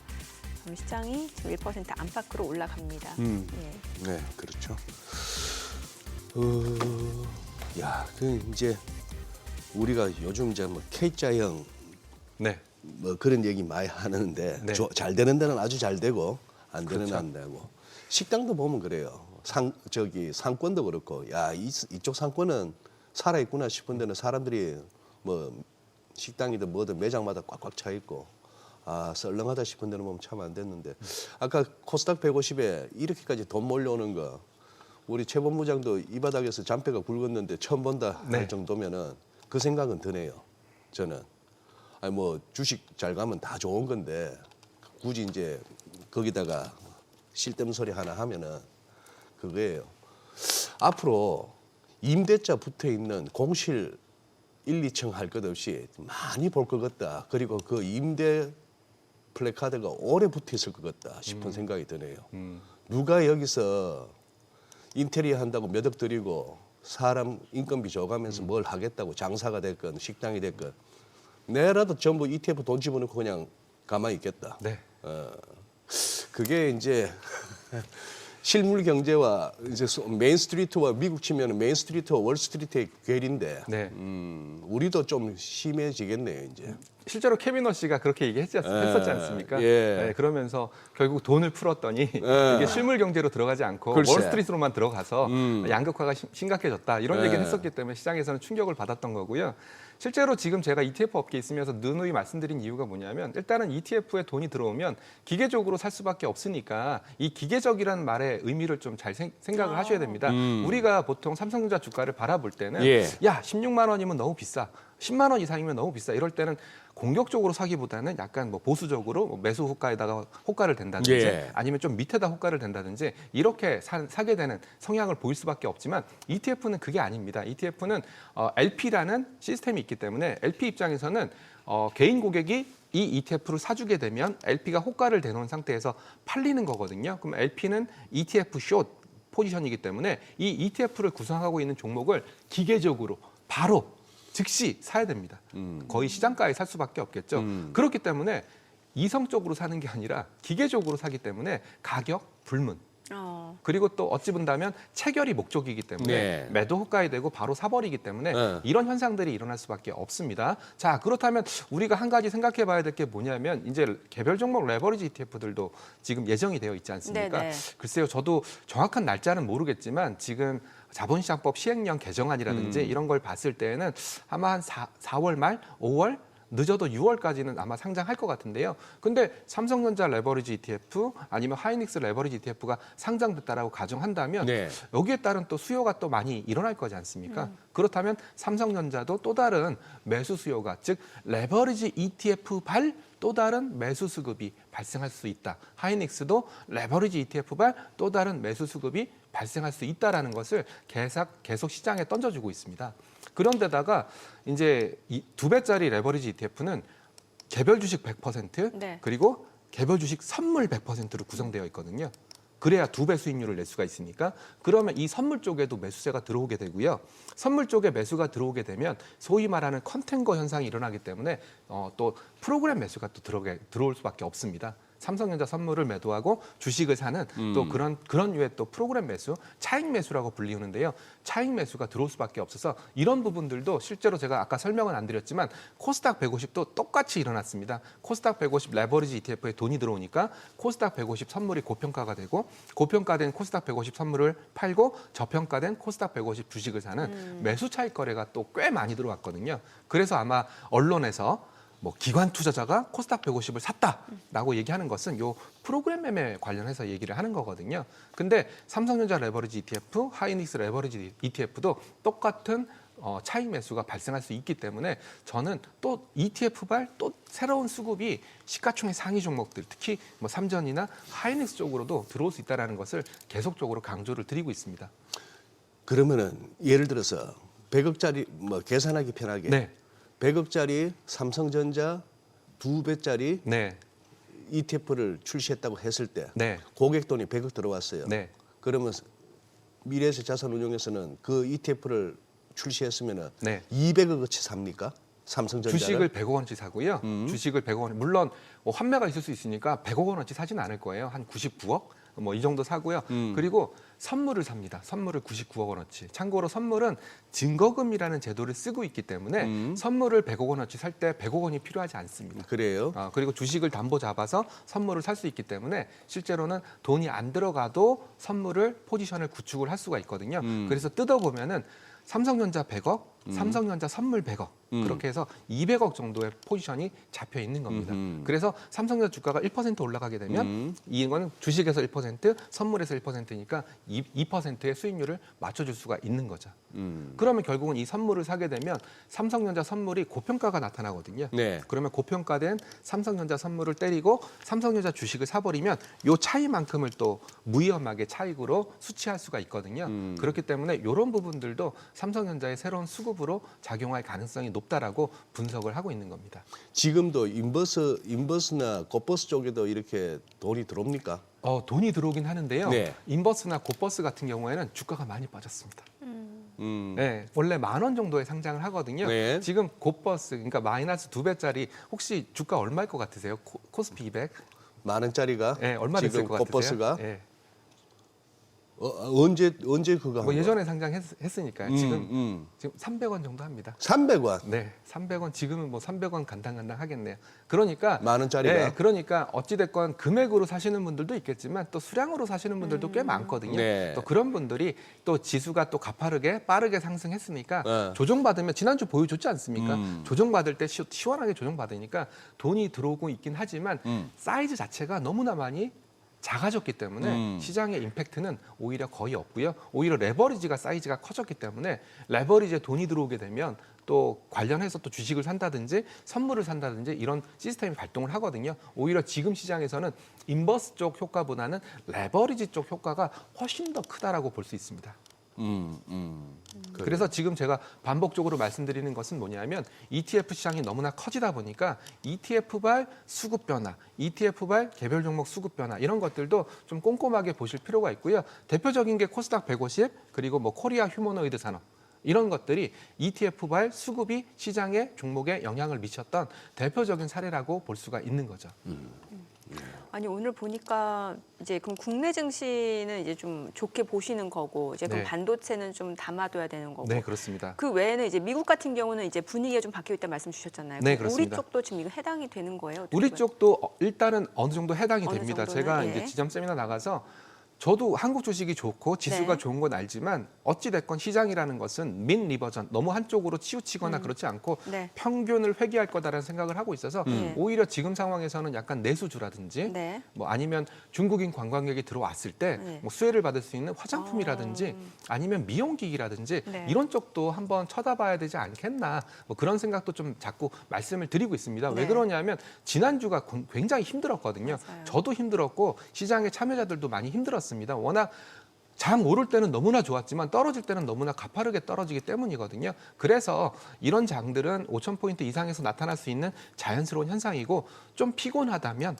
많이 수익이 난 성장주, 반도체 이런 쪽을 좀 팔아서 조금이라도 팔아서 약간 덜 오른 쪽으로 좀 모아가는 뭐 이런 전략도 좀 말씀을 좀 드리고 있습니다. 유통주라고 해서 그런지 모르겠습니다만 오늘 또 유통주 보니까 뭐 최근에 사실 이제 이마트 같은 경우 이제 자산 가치가 부각된 측면도 있고 오늘 보면 롯데쇼핑, 뭐 신세계, 현대백화점, 호텔신라 다 올라가요. 그렇죠. 예. 그러니까 그게 아마 시장의 색깔을 말해주고 있는 것 같아요. 그리고 또 이 바닥에서는 저처럼 ETF만 있는 게 아니거든요. 예. 소위 말하는 펀드들도 있는데 펀드들 같은 경우에는 아마 삼전 하이닉스 비중이 좀 낮았다면 시장 수익률을 못 쫓아갔을 거거든요. 네네. 그러니까 소위 말하는 가치주의 시대가 한번 사이클적으로 나타나지 않을까 그런 생각들도 해보고 있습니다. 그러면 조선, 방산, 네. 원전 이쪽은 어떻게 보세요? 왜냐하면 최근에 보면 사실 이제 어쨌건 뭐 AI 그 하이퍼스케일러에 대해서는 대규모 투자, 자본 대출이 그렇죠. 수익으로 이어질 수 있는지에 대한 의구심은 있어도 네. 뭐 AI 병목 현상하면은 이제 전력 쪽 얘기하면은 이제 네. 뭐 원전 네. 얘기 많이 나오고 최근에 보니까 또 우리나라에서는 하나솔루션 같은 경우가 그렇죠. 엄청 태양광. 급등을 하더라고요. 네. 예. 일단은 방산부터 먼저 말씀을 드릴게요. 저도 어저께 다카이치 총리가 되고 예. 나서 다카이 총리가 되면은 과연 적극적인 재정 정책을 쓰겠다, 그리고 소비세 면제하겠다 이런 것도 있었지만 네. 방위 맞아. 얘기도 있었거든요. 예. 그렇다면 어찌 본다면 자위대가 해외로 파병될 수 있는 그런 상황들도 연출되지 않을까라는 생각을 살짝 해봤거든요. 네. 그렇다면 이런 또 자주국방의 시대에서 이런 일본의 보수 정당이 집권을 했다라는 것을 되짚어 본다면 일본도 국방을 굉장히 강조할 가능성이 높고, 일본이 국방을 강조하게 되면 주변국이라고 할 수 있는 한국이나 중국이나 여러 나라들은, 동남아에 있는 여러 나라들은 또 국방을 강화할 수밖에 없거든요. 그래서 오히려 한국에 있는 방산주 입장에서는 수혜가 아닐까라는 생각을 좀 해봤고요. 실제로 LIG 넥스원이라든지 이런 회사들의 주가가 굉장히 좋았었습니다. 그래서 다카이치 때문에라고 표현하기는 좀 그렇겠지만 네. 방산 같은 경우에는 어찌 본다면 장기적인 모멘텀이 살아있다, 그렇게 좀 판단을 하고 있고요. 그리고 에너지가 가장 큰 문제긴 한데 지금 미국에서는 전력이 모자라요. 데이터 센터 지어봤자 전력이 공급되지 않는다면 그 데이터 센터를 돌릴 수가 없는 그렇죠. 그런 상황인데, 가장 빠르게 지을 수 있는 전력원이 뭔지 아세요 혹시? 소형 모듈 원전? 태양광. 태양광? 네, 태양광이 가격이 많이 떨어졌거든요. 예. 그래서 하나솔루션 주가가 올라갔고, 최근에 보면 엄청 네, 급등하더라고요. 그런데다가 또 일론 머스크가 데이터 센터를 우주에 쏴가지고 뭘로 네. 발전하겠다? 태양광으로 발전하겠다. 그런 모멘텀. 그리고 순서적으로 봤을 때에도 태양광이 가장 빠르고, 태양광, 가스발전소, 그리고 신재생 에너지, SMR, 원자력, 이 순서대로 가는 거거든요. 그래서 약간 일단 태양광이 먼저 움직이고 네. 그다음에 가스발전소, 그리고 가스터빈을 만드는 두산 나노빌리티라든지 그런 쪽에 수혜가 먼저 일어나고 난 다음에 SMR이나 원자력으로 가지 않을까, 저는 그렇게 좀 그림을 좀 그려보고 있습니다. 그래서 지금 가장 에너지원으로 빠른 것은 뭐니 해도 태양광이다. 태양광. 네, 그렇게 생각을 하고 있고요. 하나솔루션 같은 경우에는 어찌됐건 미국에 있는 공장이 증설이 완비가 되고 또 이제 양산을 하기 시작한다면 그런 모멘텀들을 시장에서 주가로 반영하고 있는 게 아닐까, 그렇게 정리를 하고 있습니다. 알겠습니다. 오늘 내용 여기까지 듣겠습니다. 잘 들었습니다. 네, 예, 감사합니다.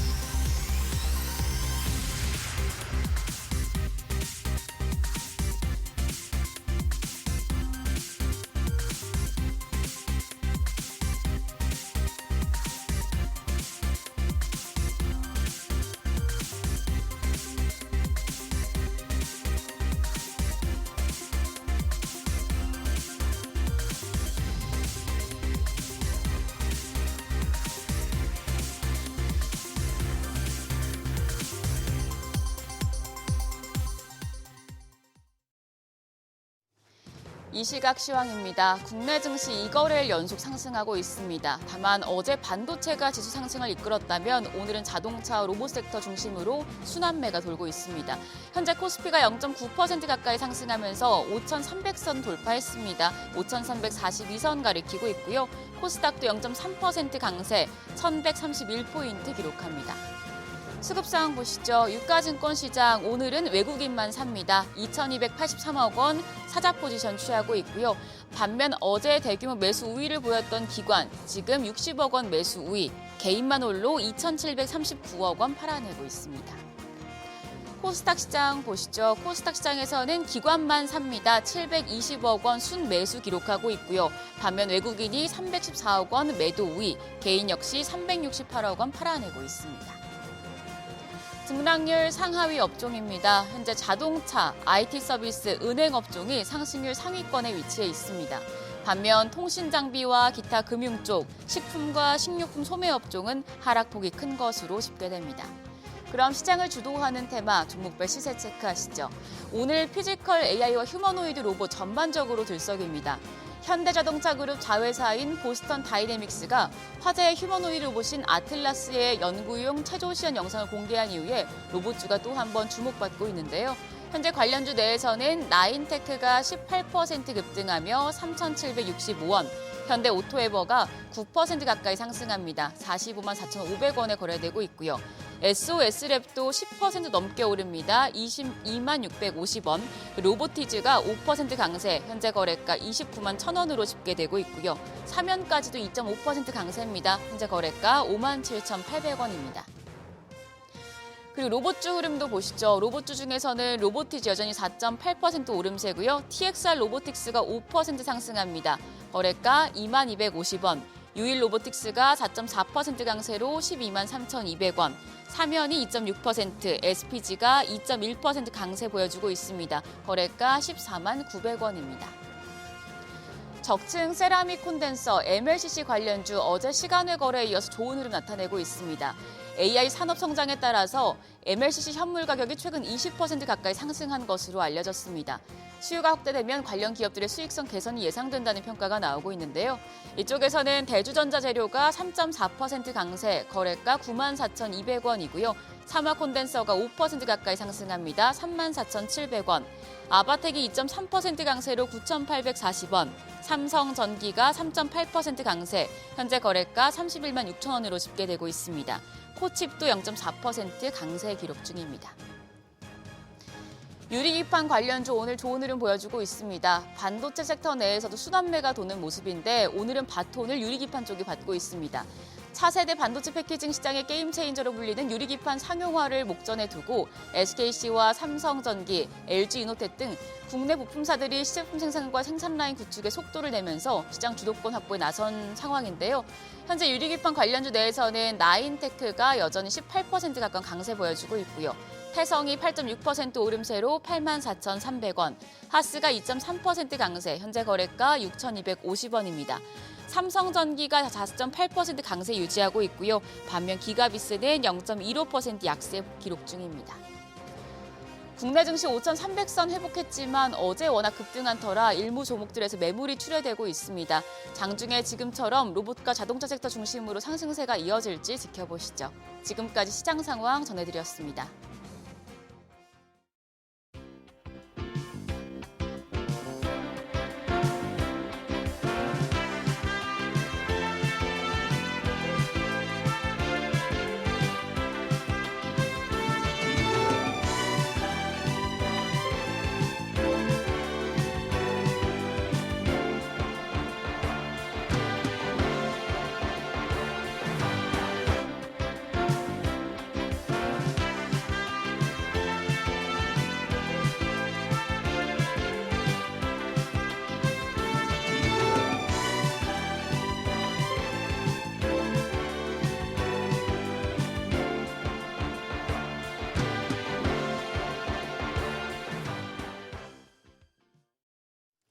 오늘 국내 증시 개장 상황 특징 업종 알아보겠습니다. 네, ISF 김태성 본부장 나와 계십니다. 어서 오세요.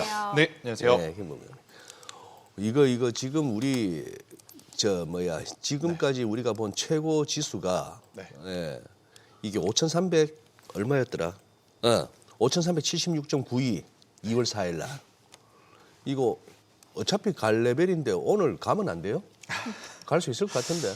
그런데 이제 가는 것보다 가고 나서 버텨주는지 여부가 더 중요할 것 같고요. 만약에 이제 앞서 소장님께서 이야기하신 5,376포인트를 넘어간다면 아마 삼성전자도 SK하이닉스도 이제 뭐 20만 전자, 100만 닉스가 되고 나서일 것 같습니다. 그런데 가장 큰 우리의 걱정은 가는 건 문제가 안 되는데 개인 투자자분들을 데리고 갈 거냐가 첫 번째 문제이고 첫 번째 문제고. 그리고 이제 두 번째로는 앞서 제가 잠깐 이야기 드렸다시피 가고 나서 오버슈팅 이후에 윗꼬리가 달릴 거냐 아니면 이제 그 수준으로 유지를 해줄 거냐 이 고민이 좀 있으신 것 같아요. 일단 수급적으로는 앞선 코너에서도 잠깐 제가 언급한 걸 봤는데 삼성전자 또 ETF 2배짜리 또 상품에 대한 기대감 때문에 아마 반도체 투톱은 수급에 대한 걱정은 하실 필요는 없을 것 같고요. 이제 문제는 개인 투자자분들이 이걸 따라갈 수 있느냐에 대한 고민. 그러니까 저도 제법 주식을 꽤 했지만 최근에는 이게 지수가 좋은데 이 지수를 따라가는 것도 벅차다고 좀 생각이 들거든요. 왜냐하면 가는 종목이 여기서 또 갈까 싶은데 거기서 또 가는 기업만 지금 가니까 아마 많은 시청자분들도 그 이야기가 좀 공감하지 않을까 싶어서 그냥 들고 계신 분들만 해피한 거예요. 그렇죠. 근데 이게 원래 일반적인 시장이었다면 통용되는 전략은 아닌데 어찌되었든 지금 시장은 큰 기업을 가지고 있어야 일단 포모 현상에 시달리지 않기 때문에 그다음에 운신의 폭을 좀 넓힐 수 있지 않겠나라는 의견 드리겠습니다.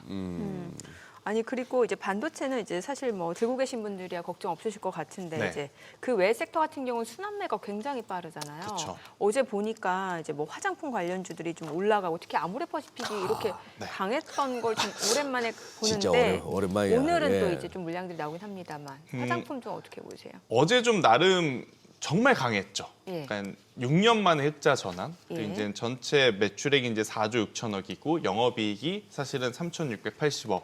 그러니까 영업이익이 크게 나왔다고 볼 수는 없지만 그래도 흑자에 성공을 했고 굉장히 좋은 숫자를 찍었던 어떤 첫날임을 감안을 해보면 저는 충분히 추가적인 상승세에 대한 기대감을 좀 보여줄 수 있지 않겠나라는 생각이 들어요.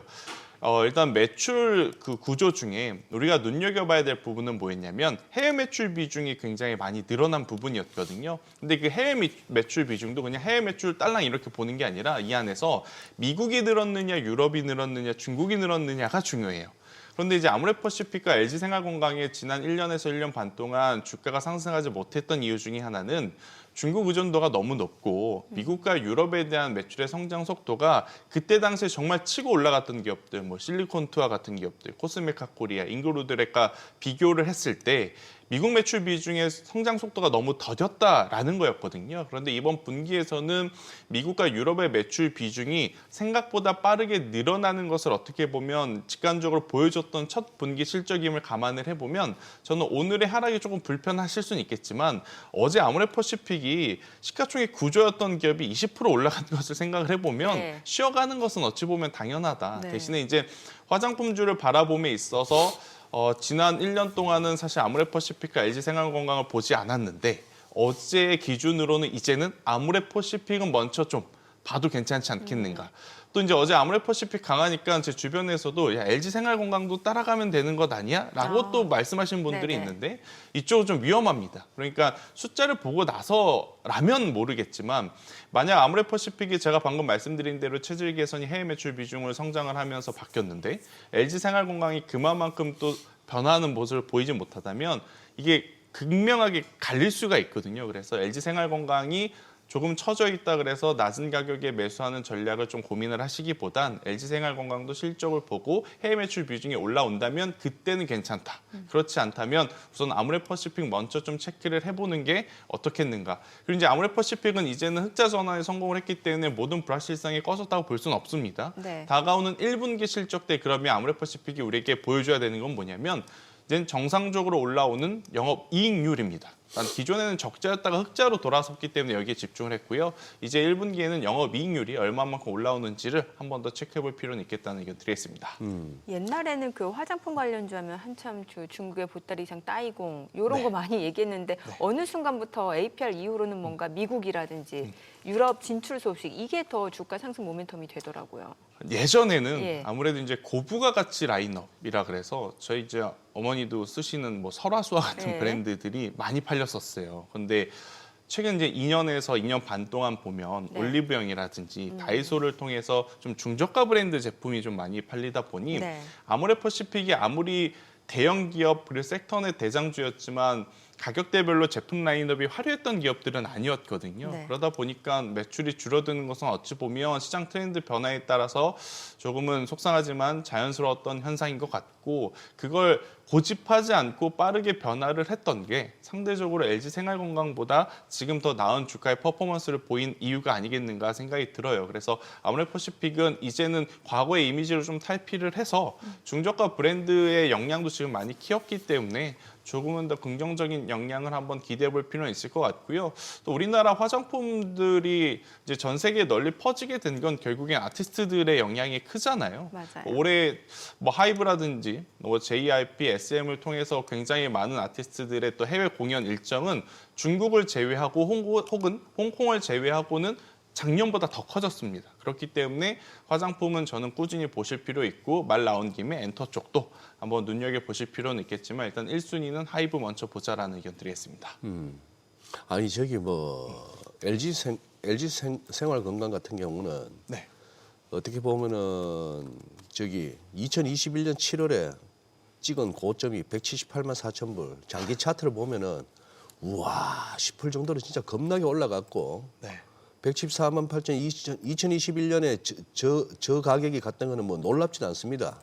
그 당시 뭐 2차 전지를 비롯해서 무슨 뭐 카카오니 무슨 뭐 게임주들 가격 보고 차트 보면은 그때는 소나기나 다 그랬으니까. 그렇죠. 그러고 나서 이제 완전히 꼬로박아서 뭐 2008년 금융위기 때 레벨까지 추락해서 허우적거리고 있는 LG생건인데 아모레퍼시픽은 2015년에 이미 45만 5천을 찍었거든요. 네. 그러고 나서 계속 흘러내리고 코로나 때 좀 오르고 뭐 했는데 네. 지금 예를 들어서 최근에 하시는 분들 가운데 TV 경제 채널을 보면은 차트라고 옆에 나오는 게 통상 저런 식이거든요. 우리도 저런 것처럼 그렇죠. 최근 3개월 내지는 뭐 52주 뭐 1년 정도 추이만 본단 말입니다. 사실 이렇게 긴 차트들 잘 안 들다 보세요. 매매하시다 그렇죠, 보면은. 그렇죠. 그러면 지금 이렇게 볼 것 같으면 아닌 말로 아모레퍼시픽하고 LG생활건강은 펀더멘털이나 실적이 어떻든 간에 과거에 그 미친 듯이 올라갔던 그 고점 보면 이거 눈 감고 사고 싶은데 그러면 안 되는 거예요 이거는. 그러니까 아모레퍼시픽은 기존의 영업이익률이 예.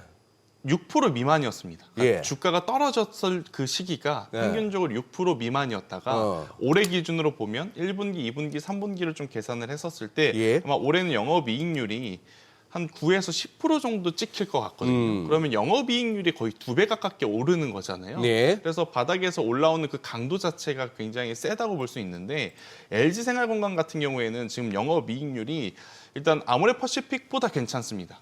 원래는. 그러니까 아모레퍼시픽은 보통 5, 6, 5, 6 막 이랬거든요. 네, 네. 영업이익률이. 예. 근데 LG생활건강은 한참 잘 나갔을 때는 두 자릿수 이상이었어요. 어허. 근데 최근에 보면 그 떨어지는 그 속도가 2023년도에는 9%였다가 그리고 4년도에는 7%였다가 이번에 6%로 떨어집니다. 그리고 올해 같은 경우에는 지금 합산으로 계산을 해보면 아무래도 5%대까지도 또 추가 하락이 좀 염두가 되는 그러한 상황이다 보니 위치는 좀 같은 위치에서 반등이 나오겠지만 반등력이 센 것은 아무래도 영업이익률이 빠르게 개선될 쪽이 아니겠나라는 생각이 들고 있고 아니 매출액이 더 중요한 것 아니에요라고 생각할 수 있는데 제가 앞서도 잠깐 언급드렸지만 지금 화장품주들은 옛날처럼 비싼 제품을 파는 게 목적이 아닙니다. 예. 중저가 브랜드를 더 많이 파는 게 지금 필요하기 많이 파는 때문에 게 필요하다. 매출액이 전년 혹은 그때 잘 나갔을 때보다 줄었더라도 영업이익률이 올라오면 시장에서는 긍정적으로 평가를 받을 가능성이 높거든요. 그래서 그 기준으로는 우선 아모레퍼시픽은 먼저 봐도 괜찮지만 LG생활건강은 한 번 더 분기 실적을 확인을 하는 게 필요하다. 그리고 확인을 했을 때 두 가지는 꼭 저는 체크를 했으면 좋겠어요. 일단 첫 번째 영업이익률의 개선세, 두 번째로는 앞서서도 말씀드렸던 해외 매출 비중에서 예. 미국을 포함한 유럽 쪽이 얼마만큼 늘었는지를 좀 보셔야 될 것 같아요. 이쪽이 좀 늘어야 지금 당장의 실적도 괜찮지만 다음 분기의 실적도 좋아질 가능성이 높다고 판단을 할 것 같거든요. 그리고 지금 환율 또 수혜를 본다면 결국 수출주들은 미국에 수출을 많이 하는 게 좀 네. 유리할 수 있겠다라는 의견 드리겠습니다. 정민행크하고 주거니 박건이 질문을 드립니다만 이 질문은 이제 정민행크가 하기보다 제가 하는 게 나을 것 같아서 네. 여쭤볼게요. 이 스킨부스트 시장인데 네, 이게 지금 이 시장도 경쟁이 아주 치열해지고 있지 않습니까? 그렇죠. 여기서 4분기 이제 시장 예상 밑돈을 실적 냈다고 파마리 썼지. 1위였던 그건데 지금 요 보면은 그동안 많이 빠졌고 최근에 지수가 팍팍 튀어오르는 와중에도 지금 이렇게 힘은 없어요 아직까지는. 요 파마리 요 어떻게 말씀 잘하셔야 돼요. 옆에 기계 있어요 바로 옆에. 일단 아마 제 주변에 많은 저 여성분들이 물어보시더라고요. 예. 야, 파마리서치 좋은데 그리고 이 정도면 돈을 많이 번 것 아니냐? 그런데 왜 이렇게 주가는 그리고 글쎄. 시장에서의 평가는 왜 이렇게 야박해?라고 생각을 하시더라고요. 저도 사실 그것엔 동의를 합니다. 주가가 작년 8월 달처럼 고가권에 있다가 이런 실적을 맞이하면 당연히 조정이 나와야 되는 것은 맞겠지만 네. 실적이 조금 부진할 거라 생각을 해서 조정이 나왔는데 또 실적 나오고 나서 또 추가 하락이 나오니까 속상할 수밖에 좀 없는 것 같아요. 예. 우선 체크를 해보면 이쪽 시장은 두 가지로 나눌 수가 있습니다. 재생형 시장이 있고 보강형 시장으로 나눌 수가 있어요. 지금 파마 리서치 같은 경우에는 재생형 시장이거든요. 그리고 이제 경쟁사라고 불리우는 뭐 LNC 바이오라든지 한스 바이오메드 같은 경우에는 이제 보강형 시장에 좀 특화되어 있다고 보시면 됩니다. 이 두 개의 차이점이 뭐냐면 비용에 대한 차이점이에요. 비용과 횟수. 그러니까 재생형은 좀 비싸고 보강용 같은 경우에는 상대적으로 나름 가격이 저렴한. 그런데 이제 아무래도 지갑이 얇아지다 보니까 많은 소비자들이 연에 조금 덜 맞고 조금 저렴한 쪽을 선택할 수밖에 없다. 그러니까 화장품 시장의 트렌드가 어떻게 보면 지금 피부 미용 시술 쪽으로도 퍼져나가고 있다고 보시면 돼요. 그래서 속상하게도 파마 리서치가 지금 경쟁의 심화 때문에 독점점 1위였던 지위에서 그러니까 다 기업들의 어떤 경쟁이 좀 붙는 그 시장으로 들어간 상황이다 보니까 조정이 조금 과하게 나왔는데 저는 지금의 가격은 그래도 들고 있으신 분들은 조금은 더 들고 가보셔도 괜찮을 구간이 아닌가 싶고 만약에 신규 매수하고자 하시는 분들은 저는 지금부터는 분할 매수해도 괜찮다고 생각을 합니다. 그 이유는 뭐냐면 아니 실적이 시장 대비 안 좋았다면서 그러니까 매출은 안 좋았지만 영업이익률은 좋았어요. 근데 영업이익률 중에 그러니까 매출은 줄었는데 왜 영업이익률이 더 올라갔느냐라고 물어보시면 이 피부 미용 의료기기 같은 경우에는 결국엔 마진율에 대해서 좀 평가를 많이 받거든요. 그래서 매출액이 좀 줄어들어서 주가가 많이 밀린다 하더라도 이익률적인 부분은 그래도 효과를 보신 분들이 계속 사용을 했었을 때 저는 파마 리서치는 뭐 우리나라뿐만 아니라 중국 분들 많이 오신다면서요. 요새 이제 중국과 일본이 사이가 안 좋아서 그분들이 또 이번에 많이 온다고 하면 뭐 파마 리서치뿐만 아니라 다른 뭐 재생용 보강용 기업들에게도 해당되는 이야기겠지만 저는 충분히 반등력은 좀 나올 수는 있다. 하지만 한참 잘 나갔을 때의 주가 그 이상을 좀 가기에는 경쟁이 너무 심화됐기 때문에 이 부분은 고민을 좀 해볼 필요는 있을 것 같아요. 그래서 지금의 가격과 지금의 영업이익 기준으로는 50만 원까지의 반등은 가능해 보이지만 그 이상의 어떤 추세가 만들어지려면 한스바이오메드와 같은 기업들, LNC바이오처럼 파마리서치도 제품의 다변화를 좀 빠르게 보여주면 되거든요. 그러니까 한 가지 원툴만 고집할 게 아니라 우리도 보강형 쪽으로 어떤 신제품 라인업이 나온다면 괜찮아지겠지만 그렇지 않다면 계속 경쟁 심화에 따른 어떤 비교 분석은 당할 수밖에 없다라는 의견 드리겠습니다. 확실히 돈 많은 회사잖아요. 네. 지금 보니까 현금 배당을 주당 그렇죠. 3,700원. 네. 예, 이렇게 그러면 굉장히 돈이 많다라는 것 자체 좀 탄탄한 회사인데 네. 그래서 지금 주주들의 불만은 이거죠. 빨리 R&D 쪽으로. 그렇죠. 그러니까 우리한테 주는 것도 중요한데 지금 시장의 어떤 변화 속도가 너무 빠르잖아요. 그래서 리쥬란을 능가하는 뭔가 베스트셀러가 좀 나와야 된다라고 판단을 하시더라고요. 그래서 이제 이쪽에 대한 니즈가 좀 많은 상황이라 일단 파마 리서치는 조금은 더 보시는 게 맞지 않겠나라는 의견 드리겠습니다. 말씀 잘하셔야 돼. 지금 어지간한 그 스킨 부스트 내지는 파마 리서치 애널보다 더 깨고 있어요. 아니 소장님이 놀리셨잖아요. 워터링 버터링이라고. 신조어 아세요? 저보고 워터링 하고 있다고. 워터링 버터링 하면 될 거라고. 뭐 버티면 된다고. 그러니까 물 타고 버티면 된다고. 우리 대한민국 개인 투자자의 어떤 전형적인 그 투자 기법을 정민앵커가 완벽하게 수행하거든요. 조금씩 빠지면 달달달 떨면서 물타기 워터링. 아니, 그래도 더 빠지면은 판단이 들면. 버티는 버터링. 근데 이게 미용 의료기기는 그래도 제가 보자고 했던 이유는 뭐냐면 기기 한 대 판다 그래서 그 기업이 흥하거나 한 대 못 판다 그래서 망하진 않습니다. 근데 이제 뭐가 더 중요하냐면 기기가 깔리고 나서 거기에 들어가는 소모품 매출이 계속 일어나면 매출은 더 올라갈 수 있어요. 글쎄. 왜냐하면 이제 영업이익률이 소모품은 거의 한 90%에 달하거든요. 옛날에 프린트보다도 그렇죠. 잉크 팔듯이. 그러니까. 맞습니다. 그래서 뭐 기계 한 대 덜 팔고 많이 팔고 보다 소모품 매출 비중의 어떤 그 증감을 좀 보시면서 영업이익률이 그래도 버텨주는지 올라가는지 여부를 보시는 게 더 중요할 수 있겠다 의견 드리겠습니다. 네, 어찌됐건 이쪽에서 글로벌 1위 기업이 갈더마인데 갈더마 대비 지금 30% 이하에서 PR을 적용해서 지금 증권시에서 목표 주가를 제시한 거니까 그래서 가격 메리트는 확실히 있을 것 같다는 생각이 가격 들어요. 메리트는 있어요. 그런데 이제 한 가지 지금 우리 시장은 코스피 5천 시대이고 코스닥도 이제는 뭐 1,500을 넘어서 2,000을 간다고 하는데 단순히 그냥 모멘텀만 가지고 갈 수는 없을 것 같고요. 기준이 이제 엄격해지는 거죠. 그럴 수 있죠. 그래서 주가가 올라갈 기업이냐 아니냐 기준이 좀 엄격해질 수밖에 없다. 눈치껏 그냥 뭐 파마리스트 좋다 그래요. 그래야 다음 질문 넘어가지. 아니에요. 아니야? 있는 그대로 솔직하게 말씀드리겠습니다. 오케이. 좋습니다. 그 세미콘 코리아 2026 이게 보니까 내일부터 열려. 이게 어떤 박람회인지 좀 알려주시고 이게 관련된 섹터 얘기도 좀 해봐야 될 것 같아요. 그러니까 이게 예. 우리나라만의 그러니까 뭐 CS라고 좀 보시면 될 것 이게 같은데. 세미컨덕터 약자예요. 네네. 이게 우리 국내 국제 행사가 아니고 그러니까 국제 행사이긴 한데 한데.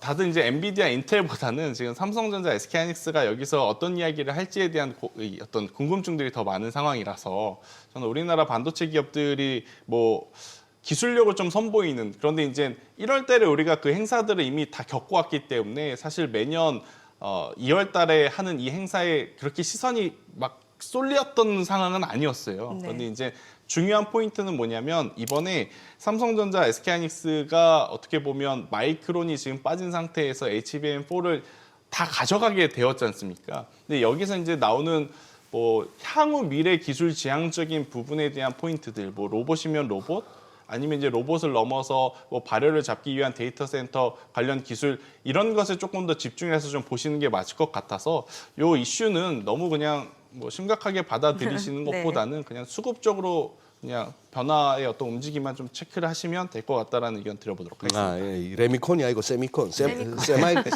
세미컨덕터 네. 반도체. 네. 아니 우리 일반인들도 가서 볼 수 있나요?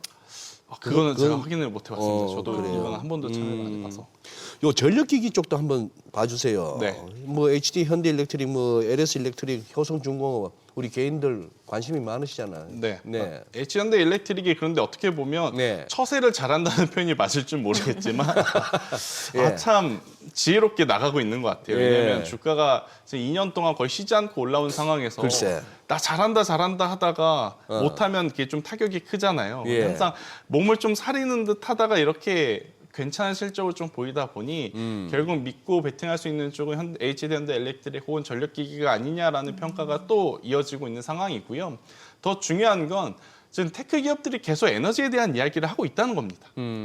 그래서 이제 우리가 원전도 세고 태양광도 세고 지금 전력기기도 세고 그리고 여기에 구리 가격까지 올라가니까 네. 이쪽은 판가 전가가 훨씬 더 쉬운 상황이 되어버린 거죠. 그리고 이제 미국이 우리가 기술주만 보고 있는데 다우 지수 중에 캐터필러라는 기업이 있어요.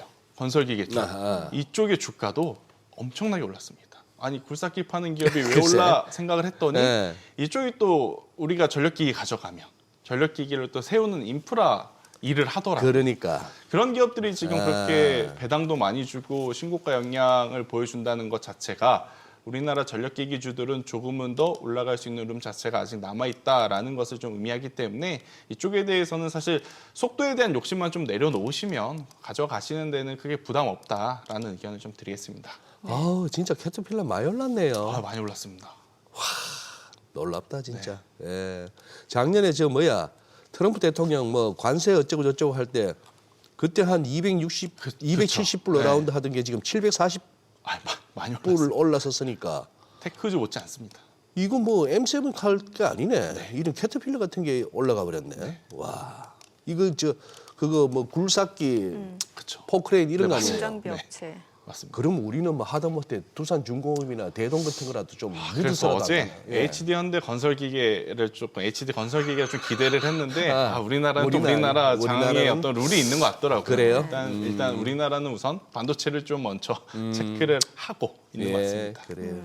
예전에 캐터필러 하면 같이 움직인 종목 진성 TC였는데. 그렇죠. 진성 TC, DY 파워 이런 오랜만에 기업들이 좀 듣는다. 있었죠. 진성 TC 오랜만에 들어요. 어, 연식이 있어서. 연식이 있어서. 네. 그러니까. 그래요.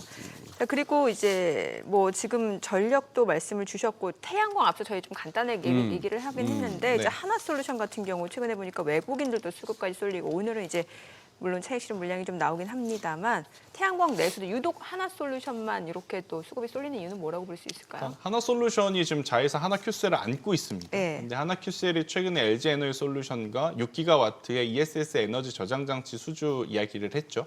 6기가와트가 어느 정도 규모냐면 원전 1기가 1기가와트입니다. 네. 원전 6개에 달하는 에너지 저장 장치라고 하면 굉장히 큰 규모라고 보시면 될 것 같고 이런 큰 규모의 수주를 보실 때 여러분들이 체크를 해야 되는 건 몇 년에 나눠서 납품을 하느냐 이걸 보셔야 돼요. 네. 이게 10년이면 크게 의미가 없는 거잖아요. 그렇죠. 그런데 이번에 나온 공시를 보면 2028년부터 2030년까지입니다. 그러니까 2년 안에 6기가와트 용량의 ESS 에너지 저장 장치를 만들어서 준다는 것을 보면 두 가지가 입증이 된 거죠. 캐파가 좋구나. 두 번째, 그러면 매출은 크게 걱정 없겠구나.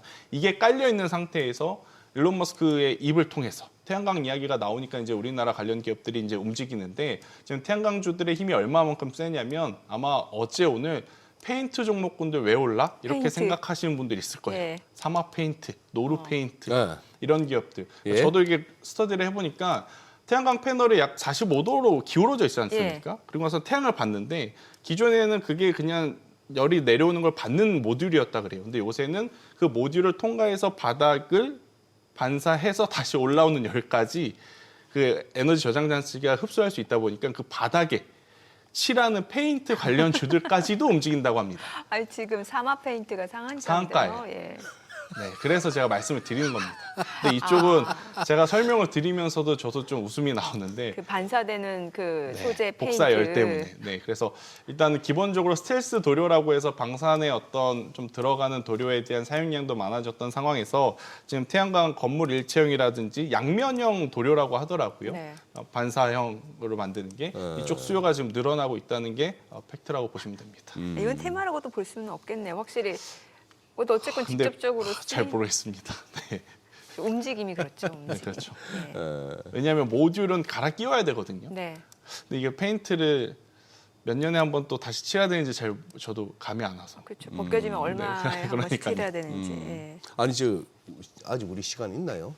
한 하나 정도 더 하시면 돼요. 아니 김태성 본부장하고 이름 같은 태성은 요새 왜 그렇게 올라요? 요즘 핫했어요. 어. 네. 앞으로도 핫할 가능성이 높습니다. 그러니까 그쵸. 뭔데? 기판 때문에 기판? 그렇거든요. 네, 기판 소재 때문에 그런데 지금 반도체 칩이 지금 여러 뭐 자체적으로 다들 만들잖아요. 네. 그러니까 칩 소재들이 쇼티지가 날 수밖에 없습니다. 음. 그러니까 나도 줘, 여기도 줘, 저기도 줘. 그러니까 그런 상황이다 보니까 지금 기판 관련주들에 대한 흐름들 그리고 또 기판하면 우리가 빼먹고 이야기 계속하는 게 빼먹지 않고 이야기하는 게 또 유리기판 관련주들 또 수완매가 돌잖아요. 네. 그래서 이제 태성은 실적도 좋은데 예.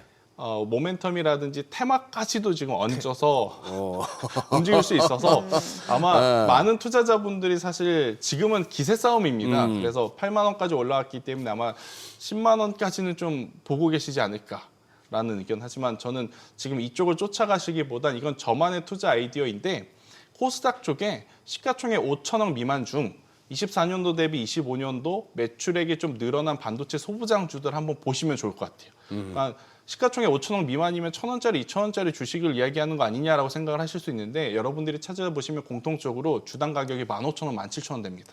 대표적으로 뭐 DIT라든지 아니면 SNF테크라든지 이런 기업들 만약 코스닥 지수에 수급이 몰려오게 된다면 메이저 주체들이 그런 종목군들을 먼저 좀 담아내지 않겠나라는 의견을 한번 드리도록 하겠습니다. 네. 그래요. 오늘 내용 잘 네. 들었습니다. 고맙습니다.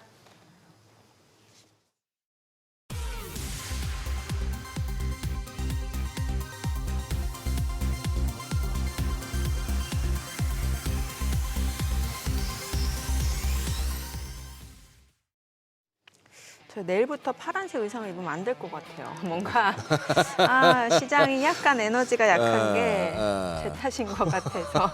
네. 일단 코스닥은 정민영 그 의상의 영향을 좀 받았다는. 네, 네.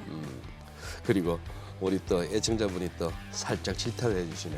사마 페인트 상한가가 그 다른 채널에서는 20분 전에 얘기했다는데 우리 그냥 한 9시 5분쯤에 화면에다가 상한가, 하한가 종목 한번 정리 한번 하고 갑시다. 우리.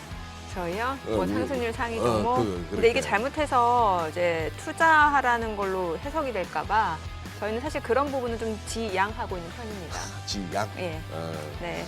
자, 저희 방송 중에 전해드린 내용과 관련해서 모든 투자 판단의 책임은 투자자분들께 있다는 점 알려드립니다. 네, 세상의 모든 돈 되는 정보 머니쇼. 오늘은 여기서 인사드리겠습니다. 여러분의 모든 경제 SBS비즈가 함께하겠습니다. 저희는 내일 오전 8시에 찾아뵙겠습니다. 고맙습니다.